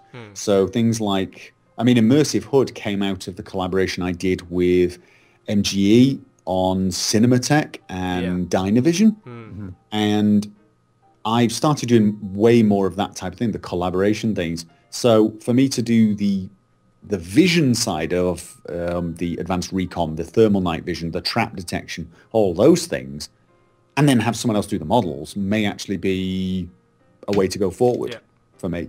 Modding I'm quite happy doing that. I don't have any problems with someone else doing the bulk of the work, basically. So yeah. Awesome. Our final question is an interesting one that we can all get on in here, or get in on here. This comes from Swaggy Booty 2. Wow, great nice name. Great name. Nothing can top that. He was actually in my Twitch chat, and he was just like, "Yeah, I like to pick my name deriving from my own personal character," or something like that. So, confident guy. He asked, "What is your favorite quest from any game?" Oh God. Oh, yeah, right. That's what I thought. That is such a good question. Fuck. Okay, I want to throw this out there. It's not my answer, but the shoot me in the face quest from Borderlands, that was funny. That was funny. Yeah. And we've already mentioned the quest for. You can pick whatever you want. It's yours. So we've already mentioned the quest from Assault on Dragon Keep for where it gives you the exploding, the shotgun that fires exploding swords, because that's brilliant. Yeah. Even Fallout 3, the Dunwich building, that was interesting. I think the quest that I always like remember, or when I talk about quests, always kind of floats in my head, is it's got to be the like 10 penny tower quest from Fallout 3 where you have the option to blow up Megaton. It's just like always comes into my head when someone mentions quest. You know, yeah. It was definitely. So I kind of have to go with that. Yeah, that's a great choice. That's the problem, isn't it? There's too many options, because again, there's a load of the Borderlands ones. I loved the quest where you have to pick up all the, I think it was in the second DLC, you have to pick up all these interviews between Tiny Tina and between I think it was Moxie and Mr. Talk, and then Tiny Tina crashes into them. I loved that quest purely because it was hilariously funny. But I don't know. I mean, do we include main quests? You can be. Let's just do one you like that you can think of right now that was really cool to you. Yeah. Probably one of the greatest quests I ever did in any game will be the main quest for Knights of the Old Republic. Oh, come on, Matty is just a fanboying right now. Fuck me. The moment. The moment, and I don't want to do any spoilers, but the moment, you know what I'm talking about, the big reveal that if you hadn't guessed it, that big reveal, when you just suddenly realise what is going on. I'm not even going to say more than that because people might even be able to guess, but that moment when you suddenly realise what is going on in the entire game, what has gone on, and you just suddenly think, oh my God. And I was like, forget that moment. Whoa, that quest was that I mean, but that's a quest that kind of spans an entire game. They kind of sound like they're asking what small quest, don't they? I got such another one. Good question. I got another good answer. Spec Ops: The Line. There was a quest. It was part of the main story, but if you did it a different way, and I want to talk about it, but I don't know if any of you played the game, but you end up taking this particular route. The game presents it to you as this is what you need to do to progress, and then it fucks with your head in terms of the end result. I don't know if any of you have played Spec Up the Line. I know Matty has. Gopher, have you played that game? Oh, you need to play that. It's one of those games that it presents you options as you think this is the right thing to do, and then it fucks with you. Like emotionally, physically, it messes with your head. That is a phenomenal game. I was very, very surprised with that game, how good it was. Yeah, you get a lot of those type of quests in like the Witcher series, actually. That's quests. What I was gonna pick. I wanted to highlight how do I word this without spoiling it? I mean, okay, the quest in Skellige where you have to I can't listen. I can't listen. No, no, I can't listen. He can't listen, Matty. Don't risk it. Don't risk it. Don't risk it, Matt. Yeah. This is blind. I'm doing a blind let's play. Absolutely. All right, I will hold back then. I will hold back and pick a new one. Sorry, man. Sorry. You're good. You're good. Then you have a great fucking quest ahead of you. Yeah. Oh, I've honestly, I've no doubt of that. I mean, I've got to tell you, the main quest in Witcher 1 was pretty incredible, purely because, I mean, it was badly told, but, you know, was pretty good. But it seems like CD Projekt Red for Witcher 3 have really figured out how to do quests so that they all kind of, you know, not only do they all feel personal, but they all seem to have some sort of an effect, apparently. Yeah. I'm not that far in, so I haven't seen that effect yet, but I have felt the personal touch on these quests. There was another one, Black Ops 1. Black Ops 1, if you've played the main quest, there is a moment which fucks with you. I wish I could talk about it because it's spoilerific, but as part of the main quest, I think people that have played it will know what I'm talking about. That was a great story. For a Call of Duty game, that was a great story. I thought Black Ops 2 was great, dude. Yeah, no, both great. I reckon Black Ops has really good stories in them. I really think I'm trying to think if I played those, actually. I have played some of I played the original Call of Duty, and I think I played as far as... In Call of Duty, one of them you played Special Forces, but you kept switching between... that was Call of Duty Modern Warfare 4? Like 4, I think it was 4. Yeah. So I played as far as that. That's what I played. But I've stopped. I don't have time to play. I'm just gonna scan my Steam library real quick. That's a good idea. I just thought of one. All right, can I spoil a little something for Knights of the Old Republic 2? Go ahead. I'm never gonna play that game. Go fucking do it. All right. So what's cool about Knights of the Old Republic 2 is that every player in every character in your party, you can influence to become a Jedi, whether it's good or bad, and it's totally optional. And as a diehard Knights of the Old Republic fan, I can tell you it's entirely something you can miss because I just learned about it. And so I'm walking around with H.A.M, who I think is just this scumbag gambler my whole time through Knights of the Old Republic. I think he's just this typical guy who's, I'm playing as a female in this playthrough, so, he's hitting on me and stuff and whatever. And, I'm just thinking, whatever, this guy's just your typical dude bro, whatever. Turns out that after, upping my influence through questing in the game, I guess you could consider it as a dialogue, but since the end result of this said quest by investing your time in H.A.M, say he becomes a Jedi, I'm going to call it a quest, is that, you find out he was an assassin for the Sith, and he used to kill Jedi, and then he fell in love with this one Jedi out of nowhere, and he was going to kill her, but he couldn't bring himself to do it, and so he runs from his past all the time. And then you can bring it out of him and turn him either into a Sith Jedi who is just fucked up. When you do that, his eyes turn like a palish color. He gets veins in his face. He's so messed up looking. Or you can keep him as he normally looks by making him on the light side, convincing him that everything's okay, you're forgiven, the person doesn't hold it against you. And it's just one of the best character development quests I've ever been a part of, because you can totally miss it. You can totally assume this character has no importance in the game. And for so long I thought that. And it turns out he's not only one of the most vital party members, but he's one of the deepest. Yeah. And I thought that was absolute brilliance to make something as crucial and that took so much time for Obsidian optional. I think that was amazing. Yeah. I might play that game one day, Matty. I might. but White? I talk about it every week. Like, What, Knights of the Old Republic and number 1 and 2? yeah, I've never played them. You've not played them? No. Oh man. Why is everyone so disappointed in me? I said the other No, week no, that no, I no, no, hadn't no, played no, no. Mass I'm not Effect. disappointed. No. I'm almost envious of you. Yeah, Yeah, for because I not hadn't having played it. Yeah, I see what you mean. Because you can play it. Mind you, the thing is the interface is probably really... I do remember it being a little clumsy, Night of the Old Republic number 1. They're doing a HD re-release of number 2, aren't they? Why not number 1? Free patch. I think it's legal things because it's tied to BioWare and Microsoft because it was an Xbox exclusive. But then I thought, like... Knights of the Old Republic wasn't an Xbox exclusive because I played it. No, I'm saying, though, like, originally, I think it was an Xbox, like the original Xbox. I think it was only for that. I could be entirely wrong, because that's what I originally played it on. I read Knights of the Old Republic 1 and 2 were PC games, because I played them both. on launch, though? Were they? I don't know if I played them on launch, but That's interesting. I played them a long time ago, so... I play them every year. I play both every year. It's an annual tradition during my summer to play both. Oh, yeah, Knights of the Old Republic. You should play just for the... If you're a Star Wars fan as well, to me, it's one of the games that had some of the most Star Wars-y feeling to it.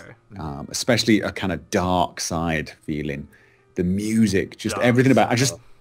It gives me goosebumps thinking about my time playing that game. It was... And then, of course, there's the robot. I can't remember his name, the one that calls you meatbag all the time. HK-47, yeah. That's the one. There's him. He's Superb. so great. Basically a psychopath robot. Yeah, but that's the thing. And in KOTOR 2, you can fucking make him good. You can get a control cluster, put it in him, and he's nice to you. Like, that's amazing. No, but that's just wrong. No? That's just wrong. I think it's amazing because he's Don't do that. No. Don't be doing that. No. And yet, with Knights of the Old Republic, you have to do at least 2 playthroughs. 1 good, 1 bad. Absolutely. You have to do it. You'll be tempted to do the good playthrough first time through. And actually, I think it really works. I think the good playthrough works brilliantly with the story and with the big reveal. But the dark side one works too, and it's well worth exploring both sides. And I played it several times because I wanted to play the kind of warrior Jedi, and my favorite was definitely the what they called the mages, the one that's like pure Jedi power. Counselor, I believe. Counselor, yeah. I liked to play the warrior type Jedi as good and the counselor as bad because it just felt right. The dark side powers are just the death field where you like put your hand in the sky and you just leech all the health from them. Lone, I have dreamed of this. Do not laugh at me. As someone who actually gets it. If I had enough time, I would play it. Like, don't get me wrong, I would. But there are a few games that do that to me. Mass Effect 1 and 2 did that to me as well. Those where you had that overpowering feeling. I mean, especially Mass Effect 1 when you're talking to oh god, what's the ship called? What's the Reaper ship called? I don't remember. I know what you're talking about, though. Oh god, him. Anyway, well, when you're talking to him and in that voice he has, and those moments in games where you just your skin is almost tingling. The game has got such an epic moment. It's beyond anything you could experience in a movie. And Mass Effect 1 and 2 had several of those moments where you just wow moments. But Knights of the Old Republic, that's there are a few moments in gaming I remember being transfixed. One of them was Fallout 3 actually, when I left the vault. Yes, leaving the vault. I can relate to you there. that kind of stepping out of the vault and then that sunlight, you get the sun blindness and it fades away. Yes. And in fact, the only thing that I think is wrong with that is the fact that the level up menu comes as soon as you walk towards the edge. I like wish the sound of the ching though. Like it's all right. But I wish the level up menu was something you could bring up after because it kind of almost ruined the moment. Because I wanted to sort of come out and it didn't. I didn't move at first. So I just stood there going, just absorbing it all. Like this is amazing. And really honestly, I think I would have much walked to the edge where you know you look down on the drop and you just look over the wasteland. And even though I did my level up and then walked to the edge of the wasteland, and still that feeling was with me for half an hour afterwards. I don't know why. I distinctly remember looking at that sign, the scenic overlook sign. I'm like, all right, now I'm gonna look. It was amazing. That was absolutely incredible. I think that was one of the best entrances into a game I've ever seen, because you've done the tutorial, you've experienced life as the Vault Dweller, you've done all those little things. It's all kind of good. You think you're in the game, you're playing it. I'm going to go outside now, and then bam, and you suddenly, it's almost like you've only just realized what you're doing. You've just stepped out into this whole new world. You just, everything lies before you, and I was really like, I want to play this game again now. Fuck. Again, and I mean that's one of the big disappointments I had with Fallout New Vegas. They didn't give me that feeling when I entered the game. You just walk out into a town. I mean, to me, I always say this. It's ironic. They did a Bethesda special start, which is ironic because it wasn't Bethesda, but they did the whole, you have lost your memory, or you are a prisoner, or they did, didn't they? If they'd replaced Doc with a sheriff, and you were in jail instead of the doctor's house, it would have been the Bethesda special. It felt very much like that. Oh, you are somebody who has no identity. Who do you want to be? Here you are in the starting area. Go. And I didn't. That's the one thing I'm hoping they do.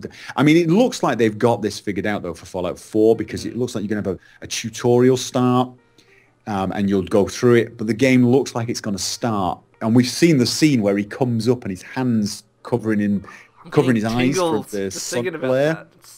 That to me, where he's exiting the vault 200 years later, that looks to me like where the game starts, and that's what I was hoping for. I said this over and over again. One thing I truly wanted them to do was make sure the protagonist was a Vault Dweller. Because that's what I loved in Fallout 1. Fallout 2, I didn't like being the tribal. I agree. It was okay. It fit for a sequel. It was a good setup. It fit. And in a way, it was almost the same thing. It was very. It's something I say quite a lot. It was a very Tolkien-esque story, both Fallout 1, 2, and 3. You start in an enclosed community, which is like the womb, and you go through this narrow passage. 1 was a bridge in number 2, and in 1 and 3 it was the vault door, and then you exit. It's the birthing process, and it's the Hobbit and the Lord of the Rings story over again. It's that process of being birthed, and that's where the game starts. I thought of that. Well, Fallout New Vegas didn't have that, but it looks like they've gone back. Fallout 4 has got that. You're going to have this build-up. We're going to have the pre-war stuff. We're probably going to have a bit in the vault. And then there's going to be that moment where we step out into the wasteland for the first time, covering our eyes from the sun blindness, and look upon the devastation. And I'm so looking forward to that moment. I know. It's amazing because they I won't say they ruined it, but they already showed us it. But it's the difference of, like, some people were saying they ruined that moment, but it's like, it's so different when you were actually holding a controller, sitting there like, doing holy it. shit. Yeah. Like, I get it though with people. I kind of almost wish they hadn't done it, because I know that moment would have been one of those moments where I would have just been, breathe, come on. It's the perfect way to start a big open world game, just from that higher altitude and being able to have a 360 view. That's the kind of thing that Fallout 3 I wish kind of did. You had this big fucking mountain behind you. I wanted to be able to look 360 and see everything from that one single outlook. That's what they do in Fallout 4. But that's what they do in realize Fallout you're 4, almost like in on top of a little hill. Funny enough, the name of the place is Sanctuary Hills, but you're on that hill and you just look around and you can see everything. I know, I'm all hyped for it now. That's just the thought of that. A little bit more in months. And as soon as I found out you were going to be a Vault Dweller, that was it. I'm sold. I was happy. Yeah. My wish list tick. That was it. That was the big one. I am a Vault Dweller. So it's in a unique way though, how you get in the vault and stuff. It's not like in Fallout 3 you were born into the vault. Right. You start and finish in it, kind of. Yeah. But okay, now here's the reason I wanted to be a Vault Dweller. And it kind of works with Fallout 4, even though it's different. Fallout was one of the first games where I could role play and yet be completely me. I could play a character from a culture that was, let's face it, Western, modern, and fairly privileged. I mean, I know that their standard of luxury in a Fallout Vault was nothing compared to what we're used to, but they had heating. They never had to worry about water. Starving. They had plumbing. They had toilets. They had all of the modern conveniences you and I are used to. And then they go out into the wasteland. So you could play in this Mad Max world as a character who knew nothing about the Mad Max world and in fact came from a culture very similar to ours. Now in Fallout 4, he actually comes from pre-war, so it's even more so. You can play yourself almost. It makes the character so relatable. He's going to be in this wasteland with a set of 20th century, 21st century values. And you've got all the reason to do it. And that was the great thing in Fallout 1 and Fallout 3. I mean, both of my playthroughs, in fact, all of my playthroughs, I've always played a sort of a good playthrough the first time through. And it was so easy in Fallout 1 and 3 because you just played someone who had that kind of naive, in a way, for the environment, very good, I know what you'd call it, modern outlook on life. We help each other. We try to look after each other. Whereas everyone in the wasteland was a sort of bitter, twisted, hardened person. And you came out and you were this beacon of light. And I kind of like that. And, Fallout 4, we can do that. I am babbling now. That's all good. Yeah. Everyone was just listening intently. So, I'm just absorbing it because it's like I can't, anything that stoked me more for this game. I can't fucking wait, dude. Yes. Well, we are running on 3.5 hours, so we need to wrap up a little bit. Yeah. I'm getting up in 4.5 hours. Oh my goodness. You are a trooper. Thank you so much for joining us for this long. Absolutely. Hugs and kisses. Yeah. And hugs and kisses. If at any time you want to join us back on the podcast again, we'd be more than happy to have you, honestly. Anytime. Oh my god, Gopher and Al on one cast. Oh my god, the world would explode. Al, yeah, I'd love to chat with Al. I would. Oh, he even knows who he is. Okay, sweet. So we're gonna. I know who Al is. He stole my mustache. Have you not heard about that? I heard about that. Yeah. We both have the same taste in mustache, and it became a thing. It became a thing. When I started making videos, everyone accused me of trying to copy him, and I'm like, who?